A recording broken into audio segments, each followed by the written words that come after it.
It's been nearly 1 year since South Dakota Attorney General Jason Ravnsborg struck and killed a man along a Hyde County highway. This video contains the interview of an attorney general who struck and killed a pedestrian. On September 12, 2020, Ravnsborg struck and killed 55-year-old pedestrian Joseph Bover on his way home from a political event. He later said that after the collision, while still in his car, he thought he had hit a deer. Ravnsborg checked for damage to his vehicle and called 911. Sheriff Mike Volek inspected Ravnsborg's car, which was too damaged to drive. Bover had been walking alongside of the highway. According to two of Bover's cousins, Bover was walking back to his pickup truck, which he had crashed into a ditch along the highway earlier that day.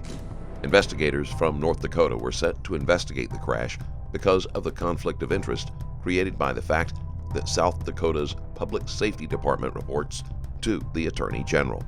The investigators indicated that Bover had been stuck partially inside Ravnsborg's vehicle for an undetermined amount of time.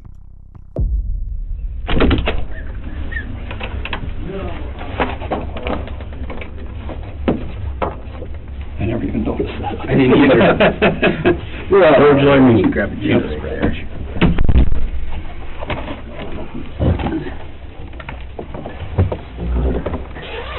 Well, again, thanks for coming down. Absolutely. Here's my card right away, so I That's don't good, yep.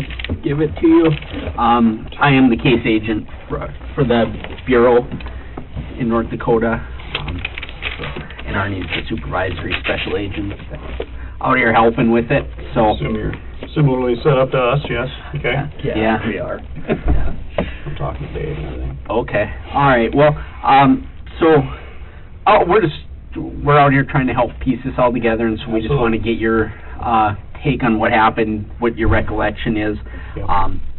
There's no criminal charges filed right now. You're free to go at any time.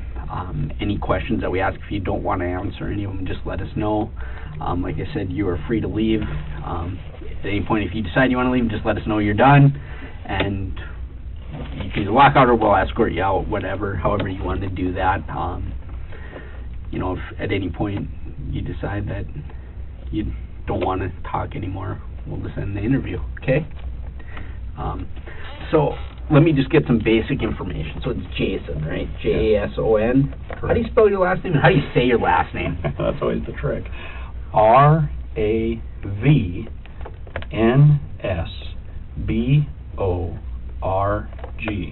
Okay. But it's pronounced rounds, like a round circle. Okay. Berg, like an iceberg. It's Danish. They even said it wrong at the inauguration. Isn't that how it goes? My father was there, and he holding the Bible, and he goes, "Well, looks like you got some work to do yet." Yeah, not how I would have guessed. I would have assumed Ravnsborg. Yeah, I get everything. Yeah, I bet. Yeah. What's your date of birth? 4/12/76. Okay. And what's your address? 1109 Bridgeview, all one word, in Pier, 57501. 57501? 57501, yeah. Okay. And what's the best phone number to reach you at? Okay, I can give you multiple ones. Okay, yeah, I'll take them all. So let's go with 605-773-3215. And what is that? That's the office. Office, okay. All right. So which one is the best one to get in touch with you at? Well, I guess let's go with work cell. Work cell? All right. Okay. Like I said, we just want to get kind of the step-by-step account of what happened that night, and So you're the I'm the Attorney General of the state. Yes. Okay. South. Ravnsborg is a politician, which is evident by how he pours on the charm for the detectives. His tone and conversation imply that they are somehow on the same team, which is a subtle attempt to get them to show him special treatment. Good. How long have you been doing this? I got elected in 18, and I got sworn in on January 5th of 2019.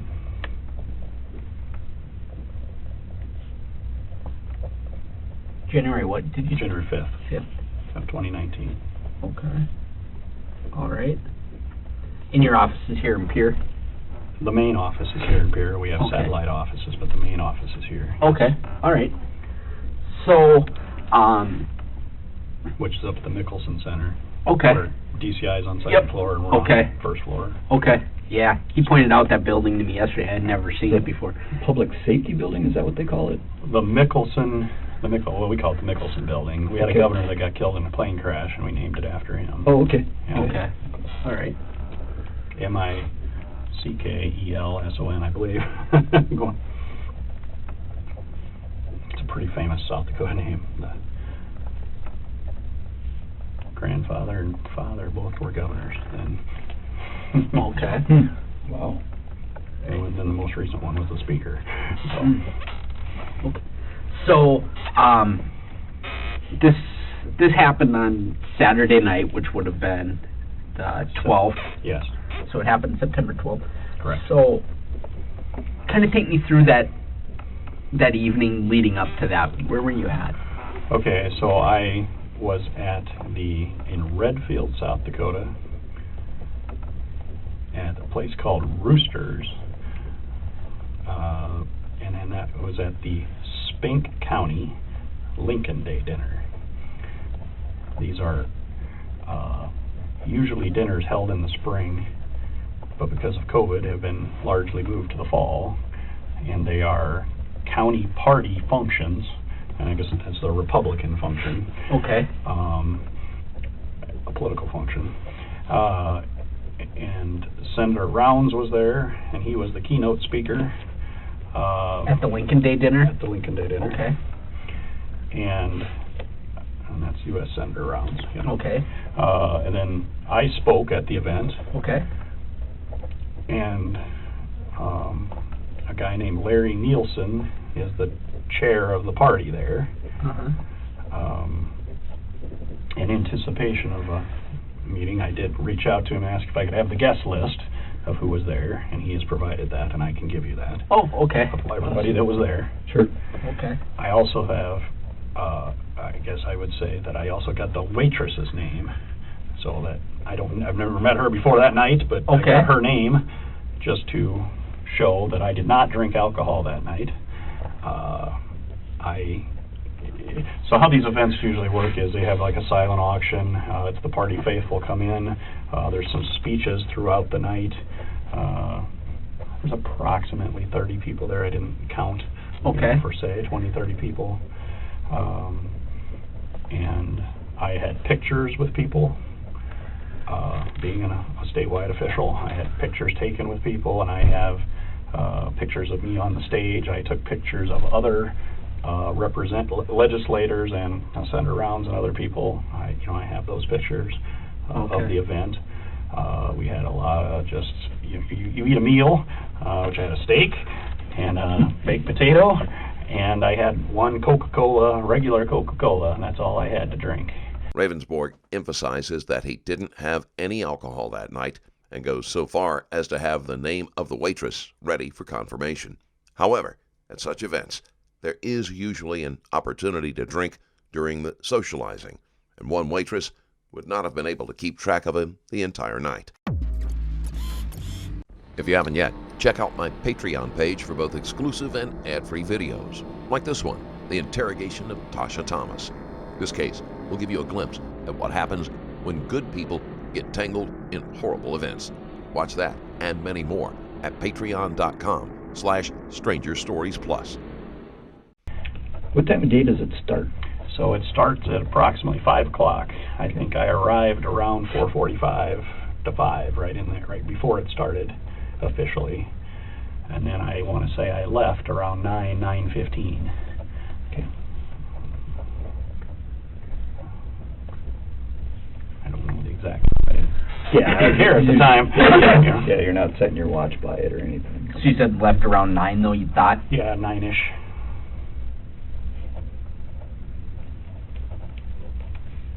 Okay.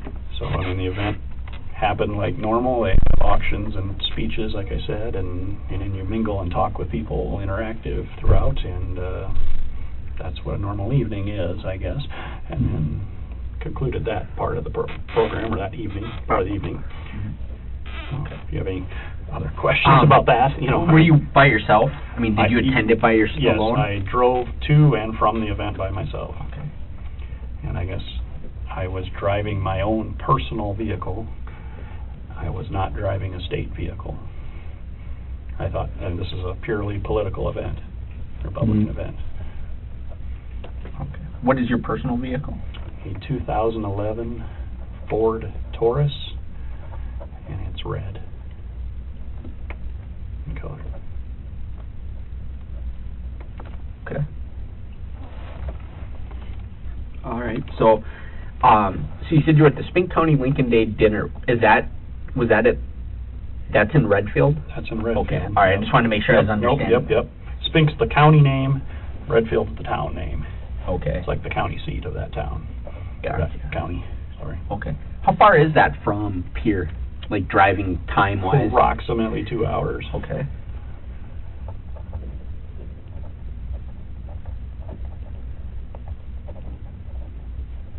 Is it basically a straight shot on that highway that... Okay, so this Mickelson Center that we told you about up on Highway 14, how I traveled is I traveled all the way straight on 14 till you got to Miller, South Dakota. Okay. Then I went north, and then there's a T intersection. I guess I don't know the name of the road offhand at the moment, but you go north, and there's a T intersection. If you go left, you're going to go to Faulkton. If you go right, you go to Redfield. And obviously, I went right. So, I mean, you basically made an S-curve is the route. Okay.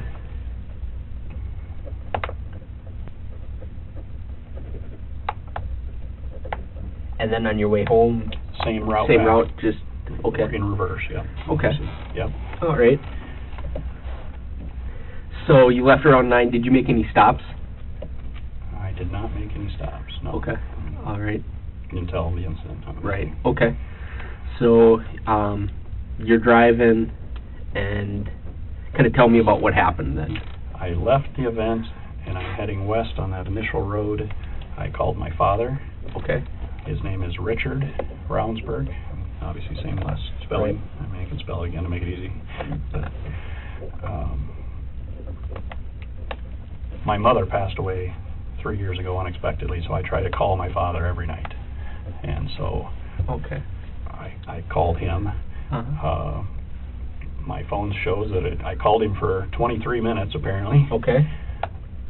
That's not, just kind of the time. But then the curve, when you go south towards Miller again, get off that road and go south, there's a big dead spot out there somewhere. And the call dropped. Okay. And so then I called my father back. Okay. And it was a very short 2-minute, hey, I didn't hang up on you kind of call. Okay. I just calling you back that I didn't, it dropped or something, and I didn't hang up on you. Right. And then I turned the corner at Miller, and I drove on 14 again now, and went until I got to Highmore. I approached Highmore, and slowed down through the town, and I thought about getting some gas or not. I looked to the left and right, and they just both looked closed, so I didn't do that. And I went through, and I saw a sign that said 65 miles an hour, so I believe I started to accelerate. And then I saw a sign that said 48 miles to Pier. And, you just kind of did one of those groans, like, you still got 48 miles to go. And then, quite frankly, wham! Okay. I hit, the incident happened. I never saw anything until the impact. I immediately jump out of the car and call 911 within seconds. I believe my phone will show, enough records show 1024 is when I called. Called 911? Right, I mean, if I can demonstrate a little bit, I got out of the car and I jumped out, and I'm like I'm looking back towards Highmore, because I think I'm at Highmore, but now I'm shook up. And I call and I said, I am the Attorney General. I am approximately... There was really no reason for Ravnsborg to state that he was the Attorney General. It had no bearing on how the EMTs should have responded or how Ravnsborg should have been treated. It is also odd that he called 911 if he only thought he had struck an animal. A mile west of Highmore, I believe. I've hit something in the road. I need some assistance. Who is this? Is the response I get. And I think, and that's not 100%, but I think I said my name then, Jason Ravnsborg. You know, I'm not sure. I remember thinking at the time which was easier. You know, it's not an easy name. Right. But I am walking back towards Highmore as I'm talking to her because I'm trying to see that sign for the town to make sure that I'm at Highmore. Okay. And I think I said something like, yes, I'm at Highmore, you know, a mile west of Highmore.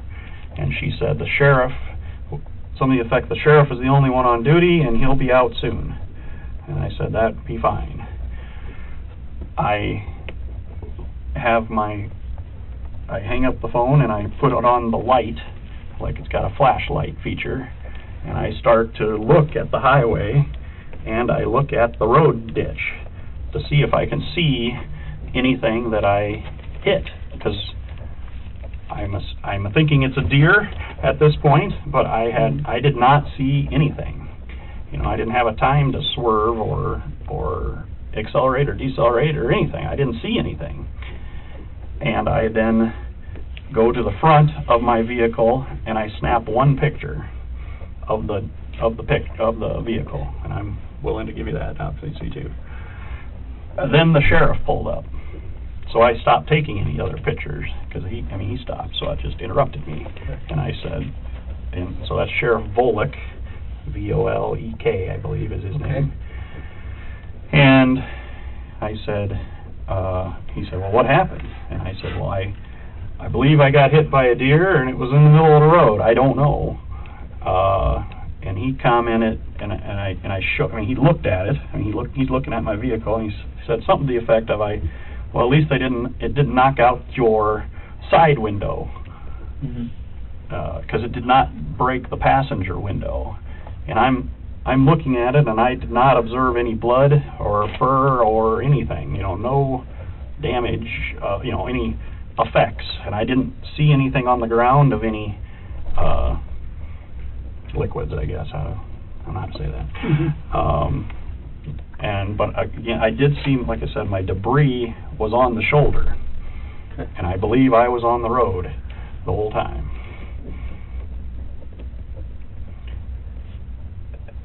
He then said, well, get your registration and proof of insurance and come back to the car with me.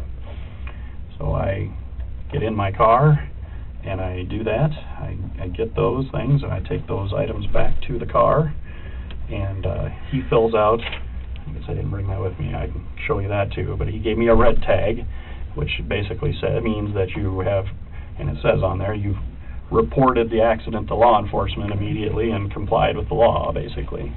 You got something similar, but I can obviously give you a copy of that. I'm willing to do so. Okay. He said, well, are you all right? And I said, yeah, well, I'm just shook up. I mean, I think I'm physically all right, but I'm shook up. And he goes, well, it's going to, do you want to ride into, where do you live? He did ask, I think in the sequence, where do you live? I said, well, I live in Pier. And I think I probably went too far. I think I told him the exact street and even described where I lived. And he said, no, I just need to know what town you're in. Do you think you're able, we'll have to get a tow truck out here for it. Okay. Do you think you're able to drive? I said, yes. But you just mentioned the tow truck, and obviously the windshield smashed in pretty good, and I don't know if it's safe to drive. And he says, no. Well, would you like me to take you to here, or would you like to drive? And I says, quite frankly, whatever you think is best, Sheriff, at this point, whatever. And he says, well, how about we take you to the house? And so from the crash site, he was at his house is literally the very next gravel road, and then up, I don't know, a quarter, half mile back in is his house. So he took me to his house and actually gave me one of his personal vehicles, and he let me take it to go back to Pier. About 2 miles, I approximate, about 2 miles down the road, he pulls me over again. And I said, is there something wrong? Is there something else? And he goes, you didn't give me the keys to the car. And so I give him all of my keys. And he says, no, just give me the car key, you can keep the rest. So then I worked with it to take it off of the keychain, and then it's one of those where it's a black, and it's got the key, so it's a more of a thick key kind of thing. It's got a remote control on it and everything. So I fumbled with that a little bit, I'll admit, and then I gave him that, and he said, you're free to go again. Continue. I don't know if I was right there, or I did see the white pickup in the ditch at the time, but I didn't put two and two together yet. I saw a white pickup that looked damaged in the ditch. But I continued home, and I did call my chief of staff, who is Tim Borman, and I called the director of DCI, who is Dave Natvig, and just said that I was in an accident, and I believed it was a deer, and I sent them a copy of the photo, and then Ravnsborg is overreacting to striking a deer. The police arrived and checked the scene. Ravnsborg was unharmed, and he wasn't expected to go into work. No one needed to be notified. Anyone else would have casually mentioned to coworkers that they had hit a deer the night before, and that would have been the end of it. When you start to build a case, when no one has accused you of anything, it only serves to make people suspicious. They suggested I call Volek back and say, could I bring the vehicle back? What arrangements do I need? And then Tim would come back with me the next day to take the vehicle back to him. And I got home safely, no incidents from there. 11:45, midnight, somewhere in there, approximately. Get up the next morning. The arrangement I'd made with Tim was he was going to be at my house at 8 o'clock with his vehicle, and he would follow me to Highmore. And I told him, well, I wanted to gas up the vehicle in Highmore, and I thought that was the right thing to do. The guy loaned me his vehicle, I'm going to fill it up at least. And then I said, I talked with Tim of, we need to look, I never looked on the other side of the road when I looked. I looked on the right north side, but I never looked on the left south side. We should probably look there and look at the, I want to see what this deer, if it made it or what happened. So we fill up with gas and we go back and we park on the north side of the road where my debris is still sitting there. And by the way, probably some things assumed, but the car is gone, of course. My car is gone. The tow truck had come sometime in the middle of the night with the sheriff, and that was not there anymore. So this is approximately 9:30 in the morning that we're at the site. I said, well, Tim, you go right from there was a chunk of my fender or quarter panel there right on the top on the shoulder. On the north side? On the north side, okay. On the shoulder, not down in the grass, up on the shoulder. And then you go left, or you go right and I'll go left. And I initially thought I saw it, and it looked like a fawn or a deer in the ditch. So I said, I think I see something, but then I come up, and it was the man. And he is not in good, he's dead.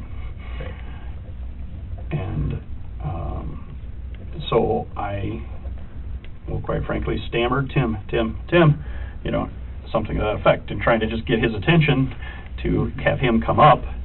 And and I kind of maybe run towards him a little bit, and Tim, you need to come see this. And I don't think I told him what I'd found. You need to come here and see it. And then he saw it. And I said to him next, well, we need to go find the sheriff again. And I know he's right up the road here. And Tim says, well, I will follow you. We'll take the vehicle back and we'll go find the sheriff. So I found the body and I said that we should go find the sheriff. We went to the sheriff's house.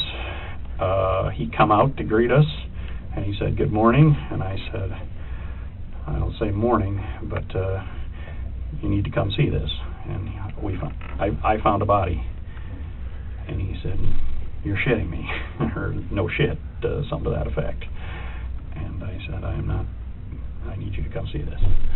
And we left his vehicle that he loaned us there, and I gave him the key back. I jump in with Tim, and we go back to the site. And at the site, I show the sheriff what I'd found. And the sheriff asked me how I was. And I says, well, obviously, I'm even more shook up now. And he told Tim to look after me, and look after me, take care of me, and then he would be contacting DCI, our equivalent, and then go from there. And then we basically got in the vehicle and came back to Pier. And then some point in the morning, the Highway Patrol asked if I would do a blood draw, and I did do that yesterday, voluntarily. Okay. Unless you ask questions from there, right. That's the bulk of the story, I guess. So after you struck this person, and you got out and you looked and didn't see anything, and did you call anyone before you went and talked to or before the sheriff came? Did you call anyone besides the 911? No. Okay. How about after the sheriff gave you the car, you called Tim, right? I called Tim, and I called Dave. Anybody else? And my father. Okay. Called your dad? Yeah. Okay.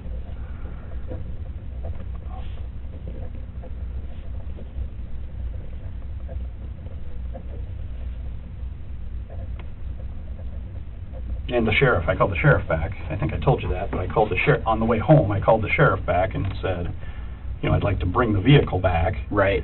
In the morning. Okay. Right away. Okay. And he said, whenever. Yeah. Whatever works for you. And I said, well, okay. I'll bring it back right away in the morning. Mm-hmm. Okay.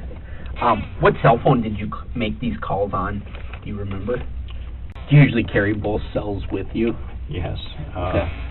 I do that for multiple reasons. If it is truly a political call, I do try to only be on the one phone. Uh-huh. And obviously lots of them are work related. Right. I only be on that phone if I can. Uh-huh. And then just that I am the Attorney General, availability. If they can't get me on one, they do try me on the other one. Right. Obviously I am, Uh-huh. try to be as present as I can be for right. sadly situations like this. Uh-huh. Okay. All right. When you got home that night then, did you call anybody else? I only talked, I think I only talked to those three people. Okay. I don't know if when I got home, Okay. I don't, if I called them when I got home or not. I think I might have talked to, Tim or Dave when I made it to the house. Mm-hmm. Just coordinating the next day, telling, that I, hit something, and, I didn't know where my car was going. Right. I never got from the sheriff where it was being towed to, and what, where that would be at. Uh-huh. Chief Jones, who you met in the hall, had told me the next day that the Pier PD had towed it and were putting it inside, basically, to secure it. Okay. So, and then I called my insurance company on Sunday to report it, I guess. Right. Okay. All right. Ravnsborg has given a detailed account of what happened. In fact, there is too much detail, which often happens when people are trying to make a story sound believable. And you had said you hadn't had anything to drink. Absolutely zero. I have one regular Coca-Cola. Okay. And I'm not on any medication. Okay. I was set to have teeth taken out actually this week, and I was supposed to take antibiotics yesterday, but I didn't do it. Yeah. So, because of this. Yeah. Do you normally wear glasses or anything like when you're driving? No. Okay. Any like cheaters or anything? No. Okay.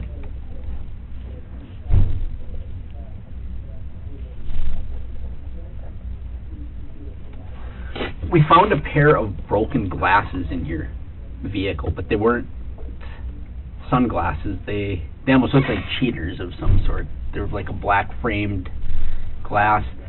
Part of them was laying on the front passenger floorboard, and part of them were laying in the back seat, broken half. Do you know? I wish I had a picture of them. Yeah, if you had a picture of them, I could, yeah. Right. I don't have a picture with me. Yeah, they're just the standard black frames. Yeah, standard black plastic Okay, frames. I'm speculating without looking at them, but I'm in the military, Uh-huh. and we have sunglasses and different things that I have through, I don't know if that's that style or not. Yeah. And it very well could be. Right. Because they're clear lenses. And or sunglasses Yeah. I have, obviously, Yep. just as a And regular I found person. some sunglasses in there. Right. So those glasses were kind of just in the car somewhere. Yeah, I've got multiple pairs of sunglasses. I lose Okay. them. Yeah. Quite frankly. Yeah. Yep. And like I said, these weren't sunglasses. They were actually kind of looked like they weren't real great quality. I mean, the frames were snapped in half, but the lenses were intact, but the lenses had fallen out of the frames of them and were laying there, and they kind of were just somewhat out of place as when you don't know what you're looking at. So we were wondering if those were yours or somebody else's. I wish I had a picture of them. That would clear that right up. I'd be happy to look at it whenever. Okay, right. Yeah. Send me a picture, or show me a picture, or show me the glasses, or whatever. Right. Okay. So, speed-wise, you usually try to stay around the speed limit? I mean, are you... Yes. I mean, I don't... Okay. I went through town. I went through a town. I know I slowed down coming into the town, and then I saw that 65 sign. So, I mean, again, I'm looking off to the right. Uh-huh. I saw those two signs, and then, I believe I started to speed up, to meet that from the town speed to the highway speed. Right. But, I don't know exactly what I was doing. I mean... Right. I'm sure you'll tell me that. Right. Well, and the we don't. Yeah, I don't know either. We're still in a preliminary thing, so we're still working on this. We wanted, in all fairness, to give you a chance to tell us what you know about it, and we're gonna. Right. And the reason I was asking what the speed was more just because we all know people that, well, if the speed limit said 65, they were probably going 85, and then there's other people that are, well, if it said 65, I was going 70 at the most, I think. Yeah, I mean, I go, if at the most, 4 over. Okay. So, like, if you're on the interstate, we have interstates of 80, I at most go 84. That's the most. I mean, a lot of times I just go 80 or 81, or, right there. Right. Or 75, depending. I always say we got to have more highway patrol, because we got Illinois plates going past us, like, stand still. You must travel quite a bit, because it cover the whole state, so I assume that you put a fair amount of miles on. Yes. We've seen not as many this year with COVID as past years. Yeah. Yes. Okay. All right. Do you always use your personal card, or? Well, it depends on the event. Sure.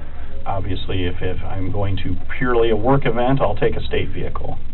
What do they give you to drive? So I have 2 different vehicles that I drive for the state. Okay. One is a Suburban, Chevy Suburban, and I believe the other one's a Chevy Malibu.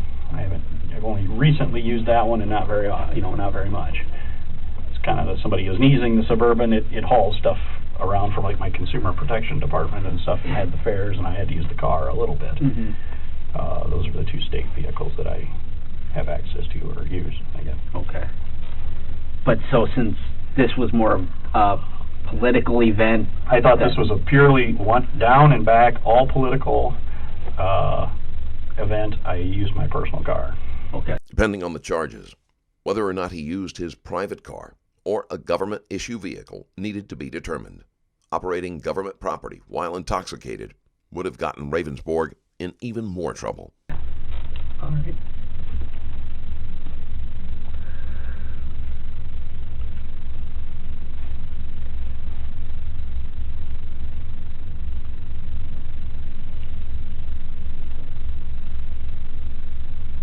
Have you ever been stopped for speeding or anything like that you can? Well, yes, and I see the media's already got my... Well, I'm sure they do. You know, so yeah, I mean, I've been stopped for speeding, got warnings, got tickets through the years, yes. Oh, okay. Any really excessive ones, Jason? No, I wouldn't say excessive. If at most 5 or 10. Not at like the most. 25 over or No. something like that. I actually grew up in Iowa, and the rule over there is if you're over 15, they can take your license on the spot. So I've never gone that fast, and I never really have a need to go that fast. I plan out how much and everything I need to go, and sure, Okay.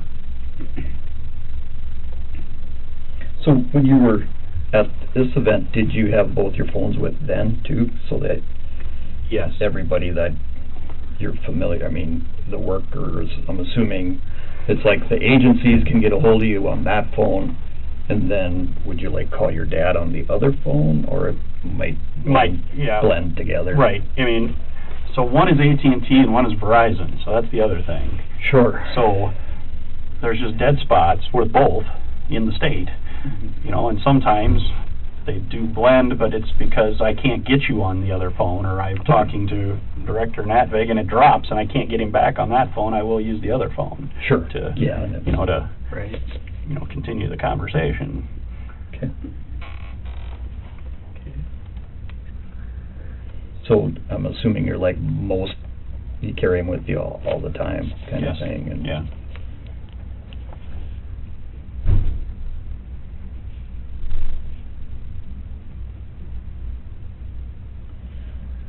So would you consent to us looking at your phone? Absolutely. Can we do, what we'd actually do is a download on them. Okay. And what it does is it puts it, it would download the data on there. Right.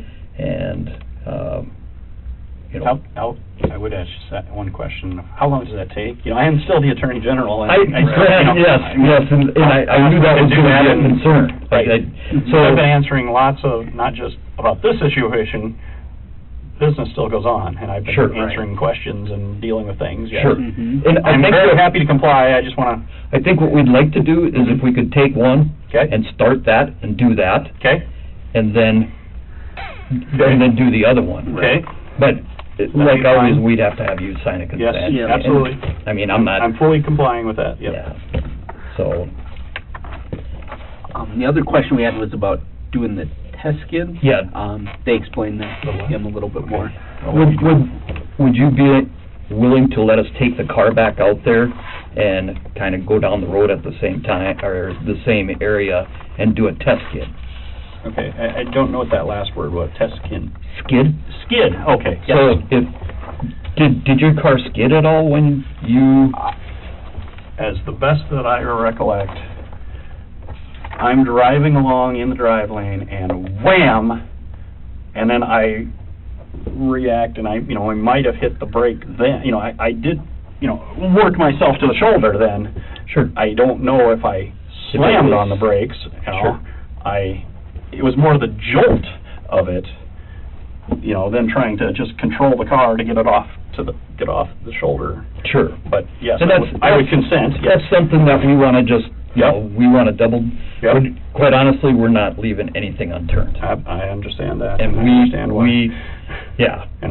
I guess I don't want you to, I want you to explore this as much. You want to be as transparent as, absolutely you're in a tough spot. I'm in an extremely tough spot. And it's like, we get it. Mm-hmm. A skid test will help prove if any of the markings on the road are from Ravnsborg. But if he was under the influence, he might not have had time to react. We're trying to But I believe I did not do anything wrong, and I obviously replayed it in my mind about 1,000 times, and what would I have done different? But I never saw him, I've learned, or anything. I hit it. Yeah. And then reacted. try to react appropriately from there. Yeah, I'm sure you don't sleep good at night and everything else, so it's like, yeah, it's a tough situation, and we get it. We understand, and we're trying to be... So the bottom line answer is yes. Okay. I consent to you to take out, and you can do whatever you need to do to the car. I'll look at the glasses or whatever needs to be looked you're right. at. Yep. And actually, I might, if I could take one of them and get them started on it, all right. that way we could, but we better do that first. Okay, so... I think I'll do a separate form for each phone as we go. Okay. Yeah, because we're kind of doing it Separate. kind of separate. Yep. So, which phone do you want to go with? This I'll give you this one first. This is my personal campaign phone. Okay, and what kind of phone is that? Droid is Okay. as best as I understand it. All right, you mind if I look at it? Absolutely. So that one has no... Do you want to put it in airplane mode for me? Okay. And then, is it got a passcode? It does not have a passcode. Okay. Okay, airplane mode. Okay, so to show you. All right. Yeah. So at the top here, you just swipe. Well, that's all my messages. All. Okay. Here, you come here, and then you further go down here. Okay. And then airplane mode's up here in the corner. Airplane mode, turn on. All right. That's just what our guys like. Nope, absolutely, yep. And we actually we brought two of our computer forensic guys out here with us, so they're here too, and they can take this and go with it right away. So. Yep. So this is the 60. I don't know if you can give you the number again. Yeah. Let me. All right. I just wanna. I don't know. I'm not so good with all this stuff. All right, so this I'm just trying to figure out the make and model of this phone. Okay, well, that's just where I put my business cards. I mean, it's just a way to... So let's see. A 5G, well, if you shut it off and turn it on, it'll tell you. Okay. I mean, I learned that I'm doing it myself here. So you shut it off on the right side here. You just hold it, power off, and then we're going to turn it... Well, we'll turn it off and we'll turn it right back on, but it'll show you the name of the 5G, whatever. Okay, so then again, you press it to start it up again here. Yeah, I don't think it's all the way done. Okay, there it is. Now it's going. LG Stylo 5P. Okay. 5 plus, yes, 5 plus. Powered by Android. They'll get the serial number off of it when they hook the device. Yeah, I was more wondering if it was a Samsung or LG or what it was. So this one's AT&T. That's an AT&T. Okay. So we get it powered up. You said it doesn't have a passcode. Is it just a swipe? Yeah, so I'll show you. Yeah. Okay, so it comes up. Swipe to unlock. I guess when you... It just takes a second. It's not ready to be swiped. Yeah, it's like, slow down. Okay. So that's all we have to do? Yep. Okay. I will go get them started on it right away so we could exchange it out. And so here's what I got, is it's just the consent to search your name. We're at the Pierre Police Department. I, Jason Ravnsborg. I got that right, didn't I? You got it right. Good job. Knowing that I may refuse to consent to such a search, hereby authorize the following officers or agents. I just put NDBCI special agents because I don't know which ones. Absolutely. And the special agents with BCI to search the LG Stylo 5 Plus. What was the phone number for that? I came from Yankton before.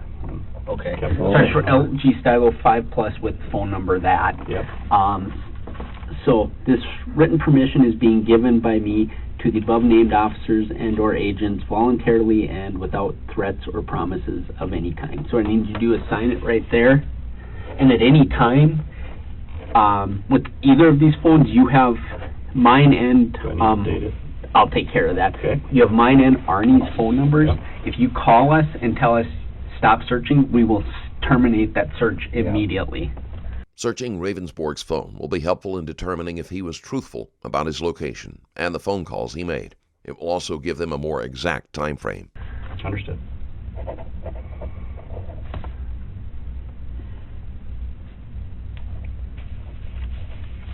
I'm going to take a copy of that with Joe so they know what number that they're dealing with and such.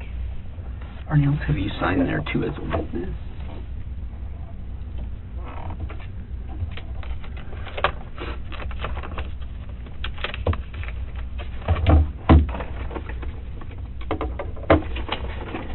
know you guys aren't the techie guys, but do you know approximately how long that takes? Or? Depends on how much stuff is in it. Oh, Yeah. God. I'll give you this one for that.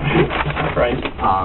We'll get it going up with Photos and everything else. Right. I mean. Yeah, and it can be something that I can call you when we're done with it, and then we can just do a swap. Yes. Because I'm sure you got things to do, too. I do.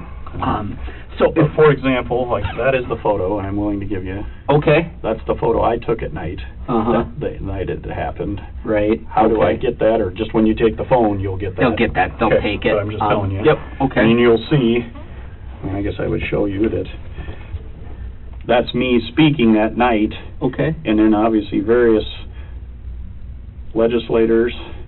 These are both legislators. He's the Public Utility Commissioner. That's the chairman of the party. That's Senator Rounds. You know, and people that I was seen with, you know, at the event. You know. Okay.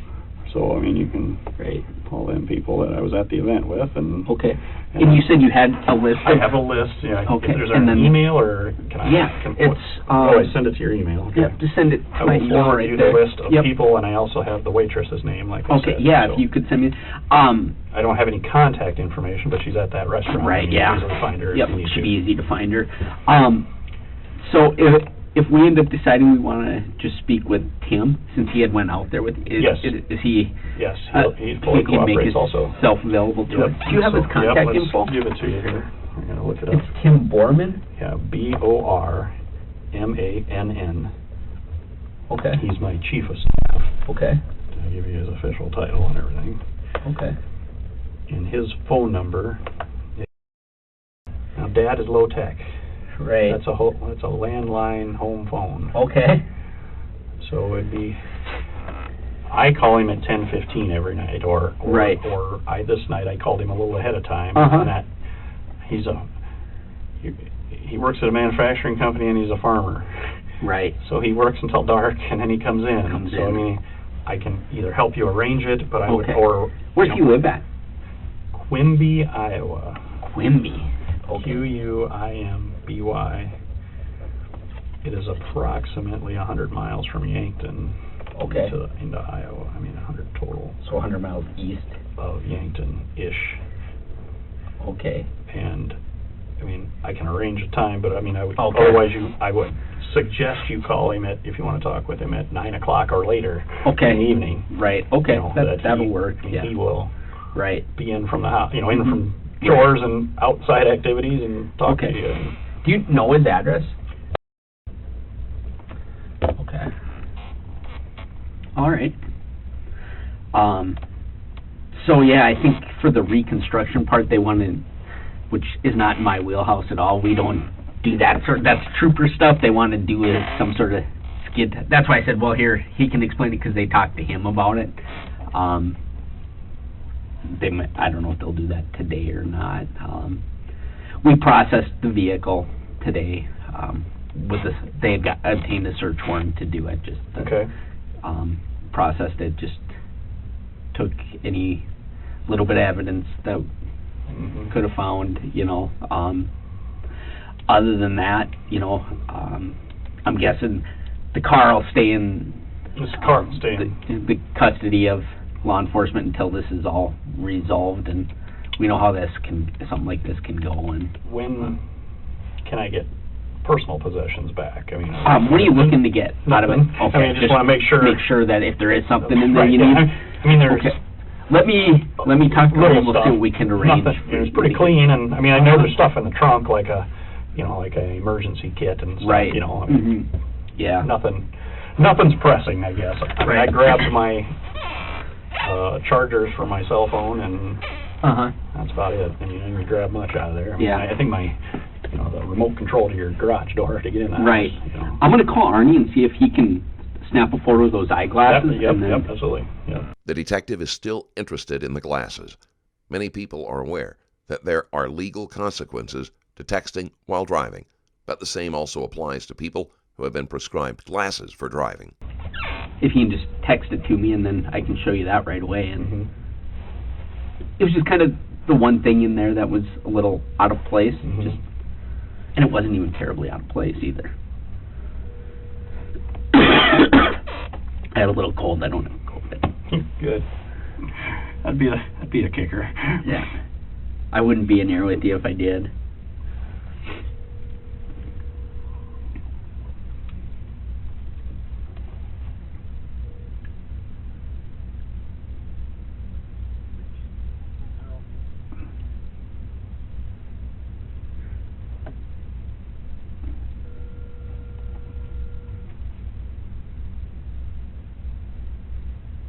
Hey, that pair of broken eyeglasses that we took out of the car, would you be able to snap a photo of those for me, and then just text it to me? Okay, thank you. Bye.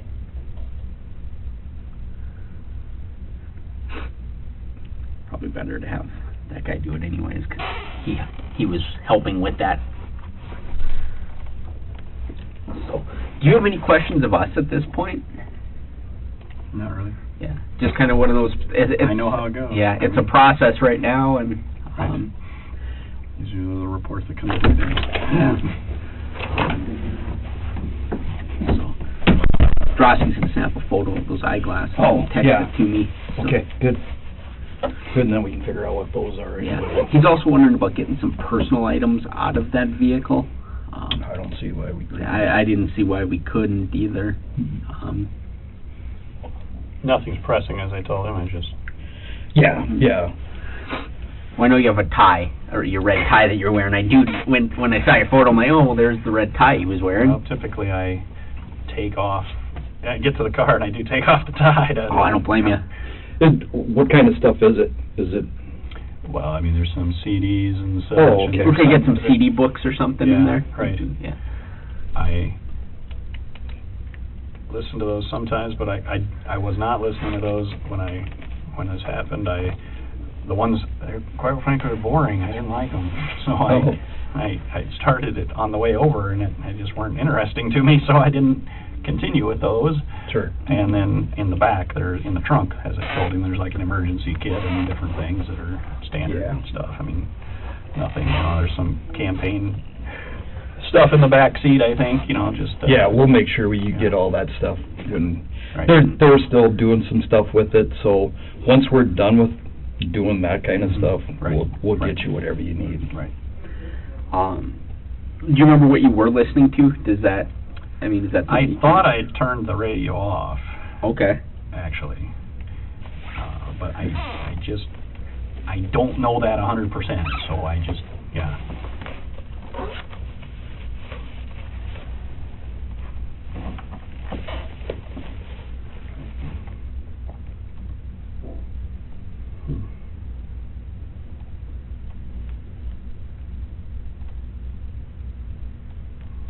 Those are not like what I would think, what I thought with the military. But right. No, that's right. And you're saying, I was like, I don't think that would thicker, be. Right. No, I don't recognize that. Okay. Yeah. I got it, but... All right. He said Tim Borman would also make himself available if we do need him. Oh, okay. Absolutely. So, yeah, we might as well. Right. He'll run down here right now. I mean, if you want to take care of as much stuff as we can. I took it and they're hooking it up right away. Okay. They'll have kind of a better idea if we give them like 5 or 10 minutes. Okay, sure. It'll kind of show them how much data is on there, and then they can get a rough guess of how long it's going to take. It might be something we need to bring to you and then exchange it out. Absolutely. I've had some that take them 20 minutes, and I've had some that have taken them 6 hours. Yeah. That's it. Usually I showed him the photo, I guess on this one, of the car that I took, and then that's the photo I took that night. And then if you scroll, you can see pictures from the event. Scroll. Yeah. Oh, okay. Yep. Speaking myself and then others, legislators and senator, chairman of the party there. So, but I'm like a lot of people. I keep a lot of them on there and I don't delete them. Sure. So that's probably gonna, for them, suck more data because there's more pictures.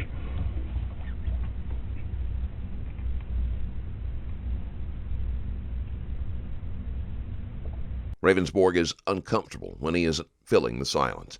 Even when he isn't being questioned, he feels the need to explain every movement and choice that he describes, although much of it has no bearing on the case. Oh, it must be the washer fluid that... No. Yep, that was empty in your car.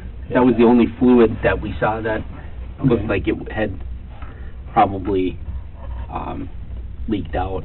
Okay.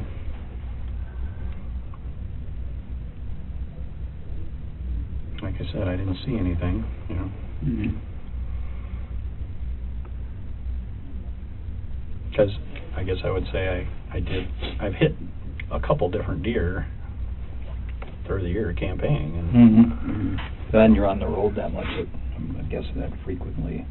yeah, I mean, I had one by Wall, South Dakota. He stood right in the middle. I mean, it was truly what you'd think a deer in the headlights.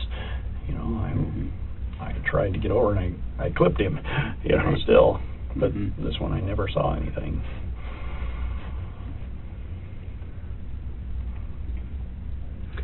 So when you struck something, you didn't see anything even then, huh? No, Okay. See that again? because it was more the How- jolt of it all. How far did you end up going? Do you have, I mean, and I get it, it's, I mean, Yeah, because what's your feeling how far you went before you were able to get it to a complete stop? I guess I would just be approximating because I didn't. I guess I looked, Yeah, it is, and it looked is at where that one quarter panel piece that's on the shoulder Sure. was, you know, and then I mean it was a little ways from there. Okay. Yeah. Okay.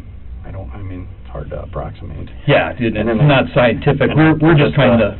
You know, and again, the tow truck came and got it and took it, you know, away from before you guys could see the scene. I mean, we didn't know it was a scene at the time, you know, we just thought it was a Yeah, deer. and we're just trying to piece together where the car was at the end when they got towed away and stuff like that. I So, mean, I did pull off to the shoulder, I know that, so it looks like, and I put my hazards on, yep, did you do that after you were stopped? yes. So again, so that's where it is when it stopped, Okay, to answer your question. okay, I had jumped out, called 911, walked backwards towards town to confirm Highmore, scanning the ditch with my light, and came up and took that photo of with the car when it stopped. okay. And then that's when the sheriff came, and I didn't take any more photos. I took one photo, I stopped, because he came, so I thought I should pay attention to him. Sure. So that's where it is stopped. So I mean, if you can figure out where it stopped from that photo, yeah. You didn't pull it further over onto the shoulder after that? No. So you left it there And until... the hazard lights are on, yeah. Okay. Because it almost looks like like there's a little bit of space between the shoulder. Because See, like, it seems like there's some space here.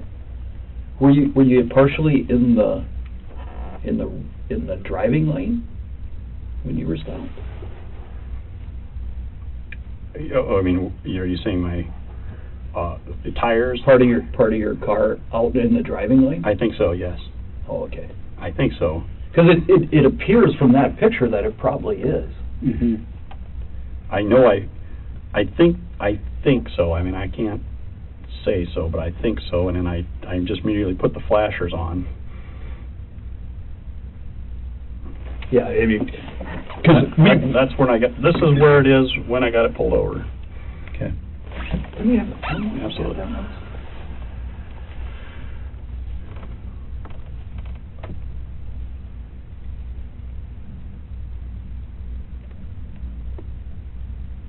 Yeah, because this looks like it's dirt there. Excuse me. Ravnsborg may have done himself more harm than good by taking that photo. It has the potential to be used against him if they are able to determine that he moved the car after the picture was taken, or if the position doesn't match his story.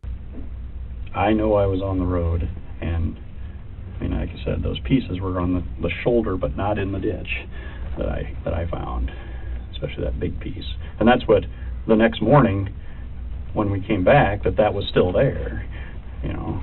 And so that's where I knew where to approximately to look. I mean, I wouldn't have known exactly without.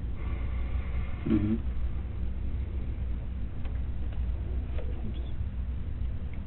Do you maybe have them forward that to you, your phone? Yeah, would you mind sending that? No, I'd send that to you. Yeah. Just send it to the cell number.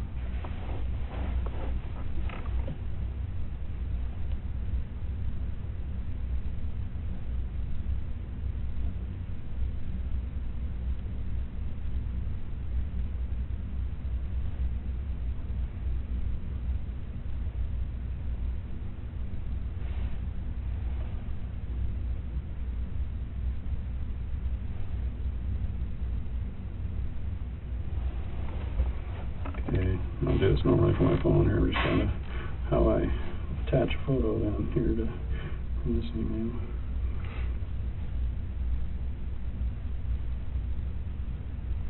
Insert photo, okay.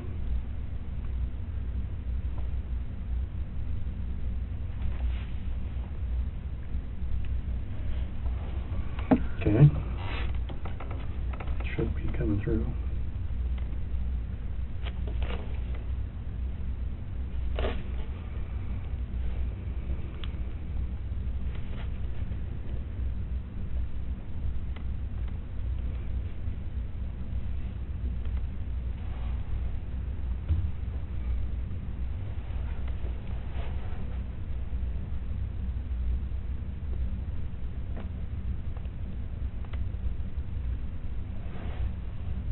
There we go.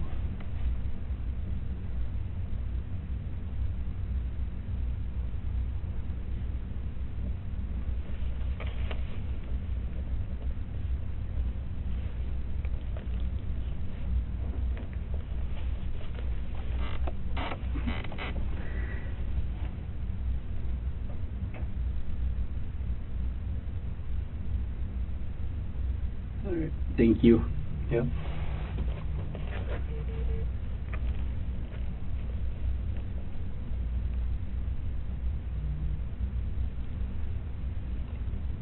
Yeah, apparently it's quite it's a 32 gig phone. Oh, so it's going to take a little while? Yeah, so I think the thing to do is once we're done here, we'll just exchange it later on in the we'll day. Just reach out Okay. to you and Absolutely. Do you need anything more now? I don't think so. So You said- we have the Yep. number, and you know, we can swing by your office or your residence, whatever, too, if you need be. However, we'll work it out. Just let me know. Yeah, we'll We'll work make it it out. work. Absolutely. Cooperate however. Okay. Do we need to do a consent for the car? For the skid, it probably wouldn't hurt. Yeah. I'm willing, so. Yeah. Let's see. As long as we're here, we might as well Absolutely, just as do much it as we can do. up front, and I would. I we might have to don't borrow need your to disrupt your... I might need to borrow your consent form. See what I got yet. Yeah, I need to borrow yours.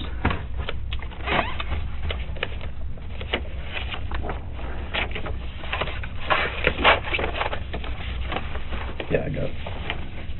All right.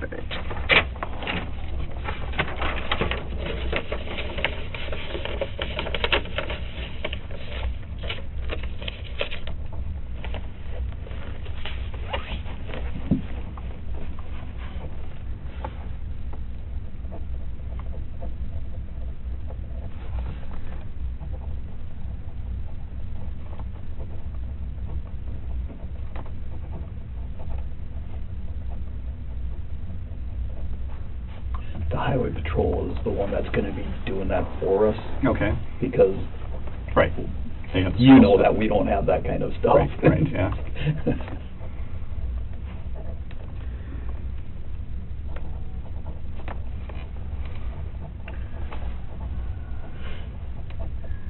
Well, I just hate messages, basically, and I should die, and Yeah, I imagine your phone has just been melting. Well, that's why I said I didn't get back to you, right? I didn't know when you called. I shut them off yesterday, actually. Well, that's kind of what we figured, is that your phone had blown up, and After it was in the media, we knew it was going to be. is it South Dakota State Patrol? Is that their agency name? Is it State Patrol or Highway Patrol? Highway Patrol, yeah. Okay. Yeah, we fully believe between scam calls and every other bizarre call that it's probably going to voicemail and will be sorted out at some point.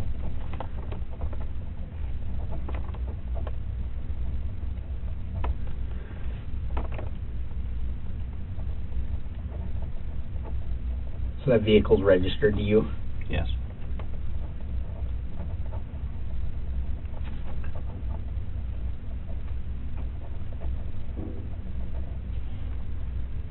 As a political figure, it isn't surprising that Ravnsborg received threatening phone calls, or that he would turn the phones off to avoid them. Fortunately, the police knew how to locate him. Otherwise, he might have been suspected of trying to evade arrest.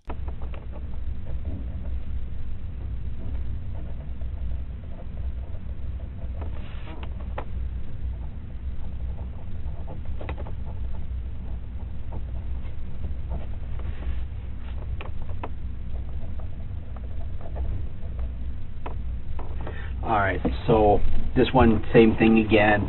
My name. I, Jason Ravnsborg, knowing that I may refuse to consent to such a search, hereby authorize the following officers. I did put North Dakota BCI agents and South Dakota Highway Patrol troopers. Okay. Again, I don't Yep. know which ones. And it's for the 2011 Ford Taurus registered Jason Ravnsborg to perform skid testing. So I need your signature again.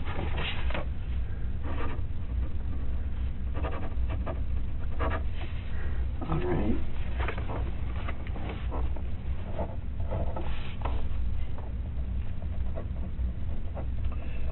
Should we get that other one all prepped and then just have them sign it when we do the exchange? I think Is so. that what you're thinking? Yeah. Okay. Yep. Do you want to sign this one, Ernie? Yep. Again, Jason, on this with the skid testing too, also applies the same way. If you would decide you don't want them to do it, call myself or Arnie and we will have them stop immediately. I'm not sure how we're going to get it there, if we're going to drive it or... I thought it was operable yet. I think it is. I think it is. It's just obviously the windshield Yep. situation. Mhm. Right. Yep.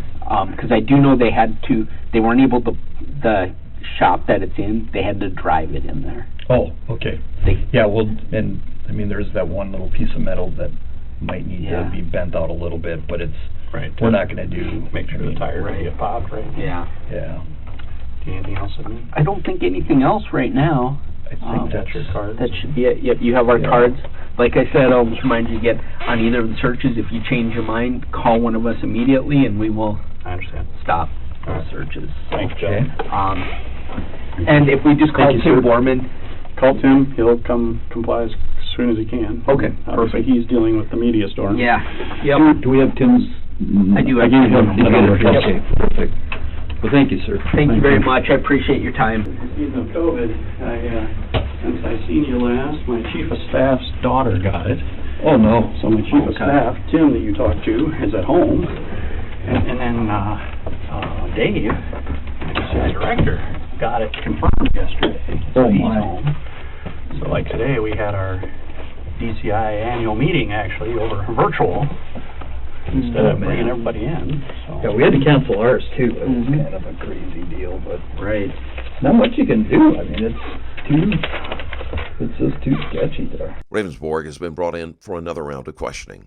His experience as an attorney general should tell him that this isn't a good sign. Too risky, really. Yeah. So how's Dave doing? Is he feeling the symptoms of it, or? Yes.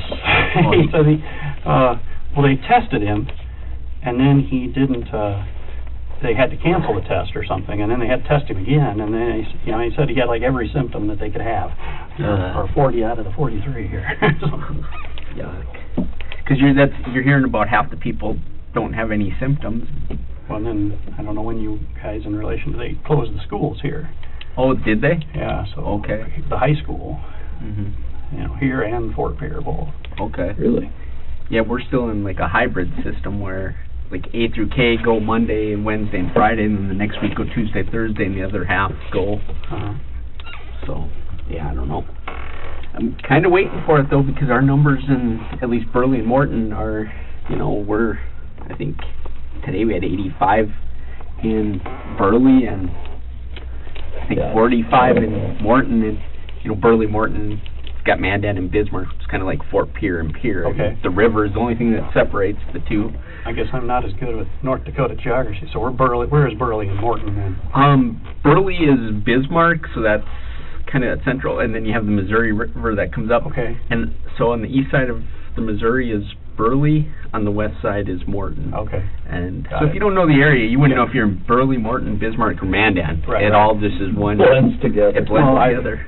Learned a little bit. I'm in the Army Reserves. I think I may have told you last time, but my mission is actually to build a unit here in Bismarck, Okay. and they got a reserve center right by the airport. Mm-hmm. I went up, did site visits, talked to people, and then COVID hit, and everything's been on hold. Mhm. And Yeah. we've been doing virtual since. Because my unit's out of Fort McCoy, Wisconsin. And Okay. I just don't want people crossing state lines. Right, You know. yeah, Yeah. Well, what we want to do is we want to go over everything again with you. As we've gathered more information, Yep. when we spoke with you, that was, Early. yeah, you were really about the first person we spoke Okay. with. So, we've just gathered some more information since then. So we want to kind of figure all that out. And, again, no criminal charges have been filed against you. You're free to go at any time you want to. If you want to stop talking, you're free to leave. You can just get up and walk out. If you don't want to answer any of our questions, you just let us know that. This is a completely voluntary interview. So, all right. You've good been with really all the- cooperative. I've tried to do everything and think of everything I can think of to, and I thought of a couple things, I guess. Okay. So as we go through it. Okay. Sure. All right. So we're just going to kind of recap some of Okay. what happened leading up to it. Okay. So on the 12th, you went to the Lincoln Day dinner, Spink County Lincoln Day dinner in Redfield, correct? Correct. Okay. That day, or like on the 11th, leading up to the 12th, what kind of sleep did you get? Do you remember? I actually got a lot of sleep Okay. because some media reports where I went from Pierre to Rapid, that actually was not my schedule. I was actually coming from Louisiana. We'd been down there for an event with the Attorney General of Louisiana, and I flew into Rapid City and went to an event there, a Lincoln Day dinner in Pennington County. That's the Rapid City's town, the county, to familiarize you. And what day was that you flew into Rapid? 11th. Okay. So the night before Friday, and I went to the event, and I got home about 1:15 in the morning, but I slept in till 9:30, 10:30 in the morning. I had an event that I'd been invited to in Sisseton, South Dakota, and I just told them, I can't make it. It's too much to do that and go all the way to Sisseton, which is in our northeast corner. I'm familiar with South Dakota geography, so I'm oversimplifying maybe, but it's in the northeast corner. That would have taken 4 hours from Pierre at least, and the event was at noon, so that means that I had to leave at 7:30, 8 o'clock, and I just couldn't do that. So my day was 9:30, 10:30. I remember I got up, I slept in, and then I was around my office and the house until about 3 o'clock when I left to go to Redfield. So I think I had very adequate sleep. I didn't do anything vigorous. I didn't bale hay as I used to do as a kid, or something strenuous. So how much sleep do you normally get on average in a day? On a normal day, 7, 8 hours. 6, 7, 8 hours, depending on the day. But what time do you normally get up in the morning then? 7-ish. I'm usually at the office by 8-ish. Depends on my day and schedule. Obviously, my schedule changes dramatically. And the maps out and such, and depending on where you got to go. But I would say that is a normal day, and then I leave. I try to stay till 5-ish, you know, at least, and then obviously depending on what work we've got and such, you know, and obviously things are a little different now with COVID. You know, we're not always in the office every day, a standard 8-hour day, because I don't want myself and my chief deputy and my chief of staff, as I mentioned, all to be down at the same time. Right. You know, somebody's got to run the show. And As he did in the first interview, Ravnsborg gives far too many unnecessary details. His nervous chuckle makes him seem anxious. so we've staggered, you know, we've got staggered schedules a little bit. Because who's your chief deputy? Chief deputy, his name is Charlie McGuigan. And I can spell all that if you need me to. Yeah, you'll need... Yep, Charlie is traditional. And then McGuigan, M-C, G-U-I-G-A-N. Okay. And Charlie has been the chief deputy for myself and Marty Jackley, my predecessor, and actually the end of Larry Long, his predecessor. So he's been chief deputy 10, 12 years, and he's been in the office about 25 years. Oh, okay. So he knows how the office and state government works, I guess. Right. Okay. So then... I can get you his contact if you ever want to talk to him or anything. Okay. I mean, so then that day you went to the Lincoln Day dinner in Redfield. Again, you had said that you didn't have anything to drink that night. I absolutely had zero alcohol to drink. I had a Coca-Cola. I had a steak. I don't know what kind of steak, but I had steak, and I had a baked potato. I remember. That's the three things I remember eating. And that's why I tried to give you the waitress's name, and then I got the list of the people that were there and such, and try to verify that. But And then what time did you leave the dinner? 9:15. 9:15 p.m. obviously. Yep.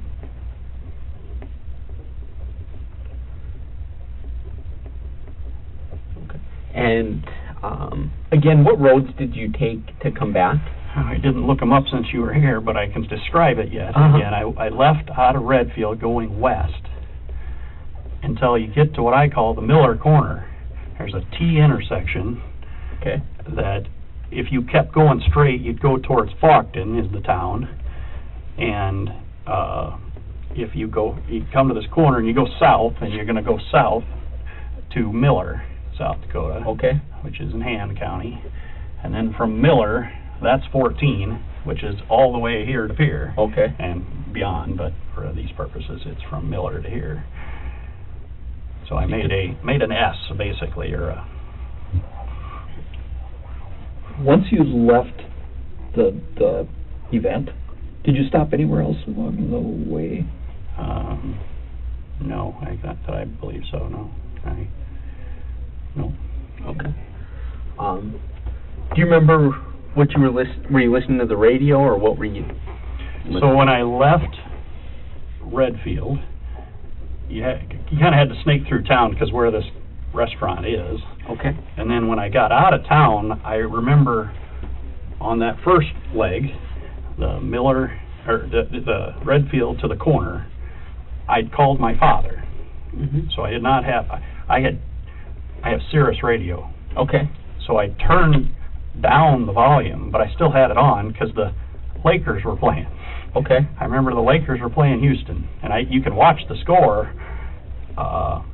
when that happens, you know, when it's on. And I talked to my father, and I turned the corner, the Miller corner, I turned and talked to him, and then there's a dead zone there, and it dropped. And then when you got closer to Miller somewhere, I called him back, and all it was I didn't hang up on you call. You know, it dropped. And so you talked to him too about the Miller corner? Is that about? Well, I mean, so you left piece of paper or something. I can just show you the thing. I went to the corner. I turned the corner, and it dropped somewhere there, dead spot. And then as I got close to Miller, I tried again, and that's when I got him back. And I said, you know, I didn't hang up on you, Dad. It dropped for some reason. And like I said, that was not a long call. I mean, we kind of talked about what we were going to talk about, and then that was it. So that second call was just basically to And the first call, really, yeah. Right. I mean, I just Gotcha. don't be rude to people. You just, call you back that I didn't hang up on you. Right. Okay. All right. So far, his story is the same as the first time, but Ravnsborg has almost memorized his movements like a script. So then, after you got off the phone with your dad the second time... I didn't call anybody okay. until after the crash. Well, I mean, until the 911 call, I guess. Okay. I mean, so when you were driving, were you listening back to the game, or... Nope, the game got over. I remember the game got over, and then, the Twins also got over. Okay. And I remember shutting off the radio at some point, but I think that's closer to Highmore. Okay. Did you listen to the end of the games, or were they already done when you got... somewhere I don't know where, the Twins, the last out. I mean, I remember hearing the last out, but I don't know exactly where that was. Okay. And I think the Laker game was already over. The Twins was later than the basketball. Okay. All right. So once the baseball game was over, what did you do with the radio? I think it was still on. Okay. But not, I think I shut it off when I got closer to. Okay. When I got around Highmore. Okay. Why'd you shut it off? Well, we have to fast forward then a little bit. Okay. Oh, we can go back and kind of walk me through it. So again, I turned the Miller corner, the second Miller corner, I guess, the one going now to Highmore, and I'm driving along, and then I get to Highmore, and that's when I look to the right and I look to the left as I was going through town. I was thinking about getting gas. In the one station to the south, or to the left, there was a guy, and I remember his car was pointing back east, and he had his, in the gas pump, and it looked closed though. And I'm like, okay. So I looked to the north station, and there was 3 or 4 high school kids there, and I just looked at that side, and it looked closed too. So I said, well, I'll just keep going. And then around there, that's when I believe I shut the radio off. And, I believe that happened, shortly before the accident. My intention at the time was to think about, we've got a couple very big cases going on, and I was going to shut that off and, think about those cases is what I intended to do. Quiet time. Okay. All right. So you remember going through Highmore, though? Absolutely. I remember looking to the left and the right, and like I told you the first time, I remember looking at the signs, off to the right about the speed zone and the distance to pier. And then like I said, I think, right before that, that's when I turned off the radio. And if I've been thinking about it, what was I doing exactly? But I think I looked down at the speedometer, because I traditionally put it on cruise. Okay. Not always, but a lot of the times. And I know I never got going very fast because I never locked it into cruise. Okay. And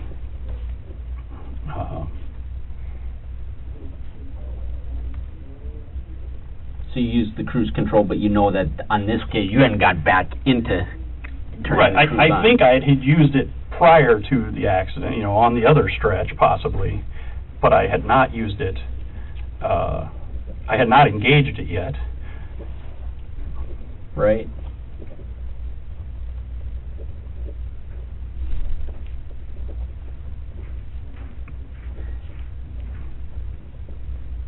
Are those roads that you take from Pier to Redfield, are those all 65-mile-per-hour zones? I believe so, except for the towns, of course. Except for, and sometimes I don't go that way. I mean, I don't know if that matters. I mean, you can go another way. You can go to Miller, go out of Miller, and then go up to Redfield. Okay. I didn't do that this time. Do you have any idea what you would have been setting your cruise at when you were going? Right around 65. 65, 67. Okay.